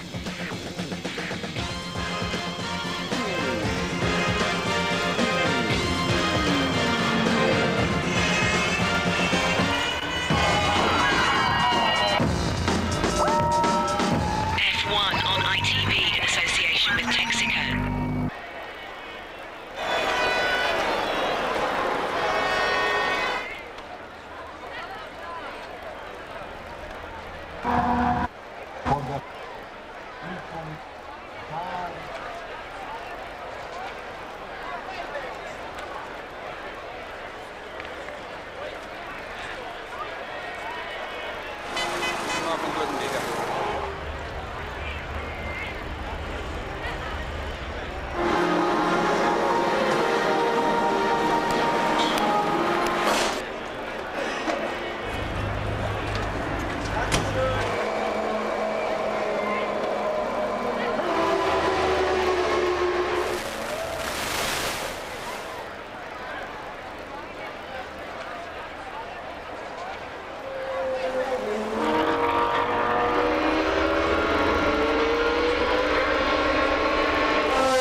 Jos, Jantje lacht, Jantje huilt. Zeker binnen het team nu. Ja, dat hoort erbij. Ik bedoel, maar ik denk dat het gewoon goed is. Kijk, natuurlijk had ik liever dat punt willen scoren, maar ik denk dat het goed is dat punt een team heeft. Dat het team een punt heeft. En de druk valt er een beetje vanaf. Tom, you've waited long enough for this, I suppose. Yeah, it's nice to get a point, you know. Pedro drove a really good race, and I think we got the pit stop strategy reasonably right. So, yeah, it was a good race. Mika, what a start. Yeah, great start, you know, and that time everything looked really fantastic, but I knew it's gonna rain some point of the race, so I was not just driving and thinking this is fantastic, I'm gonna win. What happened after that? Where did it go wrong, basically? Well, it started raining a little bit more in the back corners, and it gave the opportunity to Michael to close up. And I feel that way he probably had a little bit better car in the rain than I had. So, after all, maximum result, you think? I think this is the best what we could do. Well, that's not true, actually. We could have done better. We could have done better, and it just indicates we have to practice more and to be better next time. Giancarlo, how difficult was it? Very difficult condition, especially at the beginning when starting raining with the slick tires. Was difficult, but I think I did a good job. Finished the race 5th behind Ferraris and McLarens. I think it's the maximum, and I'm looking forward for the next race. Thank you. Not too bad. I think I didn't expect, first of all, it to go so quickly, and my reaction time was a little bit slow. And then I thought my actual getaway thereafter wasn't too bad, but obviously if you miss that instant reaction to when the lights change, you know, that can make 2-3 tenths difference on your overall start time, and I think that's what happened for Mika and for Michael. So straight away I knew it was going to be difficult, and then at the end of lap 1, balance-wise, I'm not quite sure why, but I just didn't feel at all comfortable with the car, and that got worse as it became damp. And then really difficult when it was wet. So I just had to concentrate on my race today and accept the fact I wasn't quick enough to battle with the guys at the front and just make sure I got the car to the finish. So in those circumstances, I'm happy with third. It's the 13th consecutive race not being won from pole position. Does anybody want pole in Monaco? Definitely, I'll be trying very hard to get it. Ons volgende...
To be the man. Michael Schumacher strikes back. His 3rd European Grand Prix victory keeps him in line for a 3rd world title. Michael, you seem very popular here. Did you do something special today, do you think? Oh, it looks like, yeah. I mean, I'm honestly not surprised I'm popular here. It was an incredible pass you put on Hakkinen. Tell us about it. It was nice. I don't have very often the opportunity. I was a little bit concerned because I had the harder tire, that in this condition, which was very slippery, I would lose ground, but actually I made up ground. Seemed to give you an awful lot of pleasure this win today. Tell us about it. Yeah, certainly did. Well, it started raining a little bit more in the back corners, and it gave the opportunity to Michael to close up. And I feel that way he probably had a little bit better car in the rain than I had. Tell me about the last few laps, your battle with Barrichello. You know, I wasn't battling with Rubens because I was having to concentrate so hard to keep my car on the circuit, that because it was very nervous in the rear, and it would either be below the car or, you know, probably in the gravel. So I just was really concentrating to keep my car on the track, and if someone was quicker, they were going to overtake me. There was very little I could do to defend that. So I knew he was catching me, and obviously I saw him behind me at the end, but I just had to concentrate on my car. At the end of the race, there was no visibility at all, and I tell you, it was somebody up there that was holding me on the track, because I was trying everything I could to overtake David. And unfortunately, I had no visibility, but I had a better car. I had, you know, better everything to overtake. But unfortunately, I didn't have the visibility. Well done, Pedro. Good day for the team. I'm very pleased, very happy for the Orange Arrows team. I think we deserved it. The team has worked so hard during the winter, and a lot of non-finishes at the beginning with, but now it's good for the guys. They've done a great job. If I was in clear air, I think I possibly could have done some good times. The car felt very good, and when I did have some clear air, I was able to catch people. But when you're 100 metres behind them, it's so difficult with the spray. Something I've got to get used to, and I've learned quite a lot in this race. I don't think I would have finished in the points anyway. I think I would have stayed 7th, and that's always the worst place to be. So in some ways, not finishing is just as bad as 7th anyway. So but it's frustrating. It was did a good choice of tyres, but as I said before, I needed 2 of those rainstorms to help me out. There we are then. It's an 18-point lead now for Michael Schumacher. Häkkinen's 4 points ahead of teammate Coulthard. Barrichello moving up to 16. The younger Schumacher unchanged. A couple of points, though, taking Fisichella into double figures. And in the constructors, Ferrari's leads up to 10 points. No improvement for Williams or Jordan, and their miserable day is compounded by being overtaken by Benetton. Right, let's have a word with Tony Jardine. First of all, pay tribute to the rain master, Michael Schumacher, once again. I'd put it on a level with some of the great drives by the greats like Ayrton Senna. You know, when he won his first race in Portugal in '84, I put it on a par with some of Schumacher's great drives, like at Monte Carlo in '97. You remember standing on that boat and getting soaked and watching him just master the conditions. And here you've had this rain, the mist, the gloom, and he's brought joy to 120,000 spectators, never mind the Ferrari fans around the world. And he obviously felt it was a very significant day for him, judging by the way he celebrated on that podium, Tony. Yeah, I know. I mean, you know, even an hour or so after the race, he was out there waving to his fans, and the klaxons have been going and so on. And just a tremendous performance. It means so much to him because he missed both German races last year due to breaking his leg at Silverstone. He's called it one of the best days of his life. Not so David Coulthard, though, left pretty dramatically at the start after kicking off on pole as well. Yeah, I mean, the start was tremendous, really, but it was 2 years since he'd had pole. And just look at the start, the rocket ship from Mika Häkkinen. He got the revs just right, the timing just right. He shocked both Michael Schumacher and David Coulthard, but Schumacher regains his confidence there to get into second place, and somehow Coulthard gets back into third. That was truly, he got punted off there by Fisichella. He got a rude bang up the rear of his car. That put him out. Look at it again. Incredible traction. Now the temperatures are so low, which is why some of the drivers, i.e. the McLaren guys, went on the super soft tyres to try and get some grip. And Häkkinen got grip off that line. We're all wondering when the Jaguar are going to get their first point, aren't we? And Eddie Irvine got tangled up with Ralf Schumacher and Jos Verstappen, and that was him done for. Well, he'd been dicing with Verstappen. He'd been ahead of him, and he was having another go for 6th place here. And there was a touch there with Verstappen. And as he gyrated, poor Ralf Schumacher was behind him, had nowhere to go, hit the back of the Jaguar. You see it again. But the wing has come off, not just Ralf Schumacher's car, but Eddie Irvine's Jaguar. He said the rear end was light anyway. Off he goes, out he goes as well. And that was unfortunate, but it showed you how treacherous the conditions were. There was a stop for Mika Häkkinen, lap 44, I think it was, and then we realised that, well, he was never going to catch Michael Schumacher. But again, it could have paid off because McLaren had a good strategy. They got the cars heavier with fuel for that first run. He'd stayed out longer. He'd gone into the lead, but he needed to build up more time than he got before that pit stop. Schumacher, you saw going past there again, back into the lead. Johnny Herbert running his 150th Grand Prix. Again, he seemed to be in line for a point, possibly for Jaguar, and then along came the big Austrian who wears different coloured boots, Alexander Wurz, Yeah. and put the boot in. Well, and there it is, and these are two men that are under the microscope to try and hold their positions if they can for next year. Here you see it again. I think the door was wide open, but there's only a certain line. You're going wide around there. Johnny Herbert looking for grip. He won here last year by watching the clouds, but Wurz just going where he shouldn't have gone. This was an absolutely compelling Grand Prix, wasn't it, Tony? Excitement right through to the end with David Coulthard in pain, but holding off Rubens Barrichello. Yeah, we've talked about it. You know, those of us that have broken ribs, it takes a long time for them to heal. He had a very light rear end of the car, but he was defending his position. He knew he had to hang on here for third place on that podium. In the meantime, Barrichello's thinking, I've got to get up on that podium because otherwise Ferrari are going to give me a lot of stick, but he didn't make it. You're not going to tell any of the 100,000 plus Germans here that this is not going to be Michael Schumacher's year, are you? No, I daren't, but it is not over yet. I mean, you know, there is still a long way to go. 18 points now between Häkkinen and Michael Schumacher, but things happen in Formula 1. We've seen it year after year after year. We've got to wait and see what happens at Monte Carlo next. Tony, thanks very much indeed. And here's your complete European Grand Prix rundown. Michael Schumacher, an ecstatic winner, carrying, by the way, a lucky hairbrush given to him by his young daughter. Häkkinen, a subdued runner-up. Coulthard third, driving through the pain barrier and struggling for balance. Still holding off Barrichello. Fisichella, a scorer for Benetton. High praise for the Spaniard De La Rosa, 6 for Arrows. 2 laps adrift. Deniz, Mazzacani and Alesi. Button classified 10th, 5 laps behind. Herbert and Wurz still classified 11th and 12th after that crash. Zonta spun off. Genet's electrics failed, as did Villeneuve's engine. Verstappen, Ralf Schumacher and Irvine all involved in that accident. Salo, another spinner. And the unlucky Jordans, Frenson's engine failing, Trulli pushed off in the first lap. Heidfeld, you'll remember, ruled out by that underweight Prost.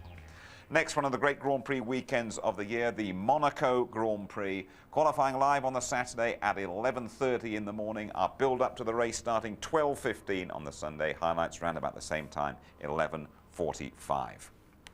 Monaco, of course, the base for many of the Grand Prix drivers. There is no place like home. If you don't believe me, ask Michael Schumacher. Good night.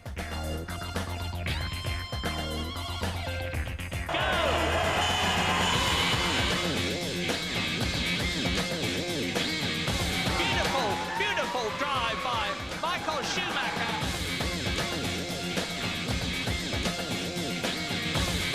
Whoa!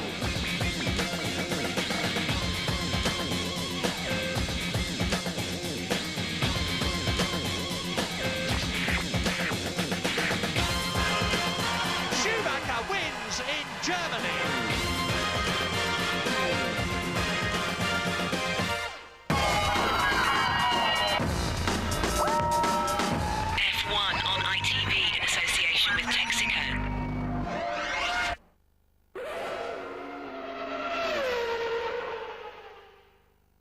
If you would like to know more about Formula One, the website address sponsored by Digital Island is www.itv-f1.com.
Mai un anno così convincente del ferrarista in rosso. Dopo aver disputato un terzo del mondiale ha 18 punti di vantaggio, ma da campione continua a pensare che la miglior difesa sia l'attacco. È presto per difendere, dice, bisogna ancora attaccare. Pista lenta questa, adatta alla preparazione della gara sul circuito del Principato di Monaco. La Ferrari deve testare sia componenti meccaniche che aerodinamiche, dunque alettoni ad alto carico, ammortizzatori, sospensioni. Lavoro intenso, ma Schumacher ieri si è preso una piccola pausa ed è volato con l'elicottero all'Olimpico per la partita del cuore. Coming to win us, they're coming to win us, they're coming to win us. The longer boats are coming to win us. Hold on to the shore. Schumi, ti sei divertito? Divertito? Bello? Sì. Molto bello. Senti, è una bella atmosfera? Sì, grande atmosfera, molto bene. Perez e Arafat in tribuna, sì. Emozionante? Molto emozionante, sì. Chi era il più bravo in campo? Tutti giocato, tanti giocato, bravo, Baggio e Mancini, una buona giorno. Platini ha detto che sei un buon giocatore, saresti stato un buon calciatore. Oggi una piccola problema per il mio piede dietro, ma how you say, enjoyment? Ti sei divertito molto? Esatto, divertito. Adesso a letto? Esatto, ciao. Domani si lavora? Ciao. Dopo il Nürburgring i due propulsori di ultima evoluzione sono stati smontati a Maranello e promossi, dunque confermati anche alle temperature estive di Montecarlo per il 7° Gran Premio della stagione i 10 cilindri Ferrari di ultima evoluzione. Commentando il 4° posto di Barrichello in Germania si mostra sorpreso Schumacher del disappunto del brasiliano e scuote la testa con severità. Non credo che fosse solo la strategia a creargli dei problemi. Allude forse a qualche incertezza del compagno di squadra nei doppiaggi e poi conclude: penso che debba essere più paziente. Yeah, he should be more patient. Domani uscirà dalle officine della Casa del Cavallino anche la 4ª monoposto. Per tradizione è sempre pronta per quella che viene definita la corsa dei musetti, dei muretti e dei muletti. Per collaudarla, al posto di Marc Genet, che ha provato il nuovo cambio di titanio sulla sua Minardi, in pista scenderà Luca Badoer, assieme a Schumacher, che continuerà lo sviluppo. Con la vittoria ottenuta al Gran Premio d'Europa, Michael Schumacher guida la classifica piloti con 46 punti, sono quindi 18 le lunghezze che lo separano da Mick Hakkinen, secondo con 28 punti. Terzo è David Coulthard con 24 punti. Quarto è Rubinho Barrichello con 16 punti. Quinto Ralf Schumacher con 12 punti. Sesto, il primo italiano in classifica, è Giancarlo Fisichella con 10 punti. Settimo, il tedesco della Jordan Heinz Harald Frentzen con 5 punti. Ottavo è Jacques Villeneuve della Bar con 5 punti. Nono, il secondo italiano in classifica, Jarno Trulli con 4 punti. Decimo, Jenson Button, l'inglese della Williams con 3 punti. Seguono 3 piloti a un punto, Riccardo Zonta della Bar, Mika Salo della Sauber e Pedro della Rosa della Arrows. Nella classifica costruttori è più serrata la lotta tra Ferrari e McLaren, guida la rossa con 62 punti, seguono le Frecce d'Argento a 52 punti, terza è la Williams BMW con 15 punti, quarta la Benetton Supertech di Flavio Briatore 10 punti, quinta la Jordan Honda con 9 punti, sesta la Bar Honda con 6 punti, settima la Sauber con 1 punto, chiude la classifica all'8° posto la Arrows, new entry della settimana, con 1 punto. Milo,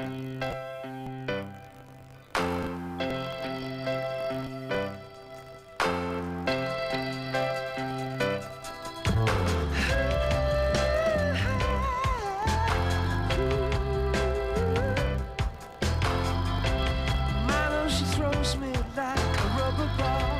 Oh, the sweetest thing. But she won't catch me a break.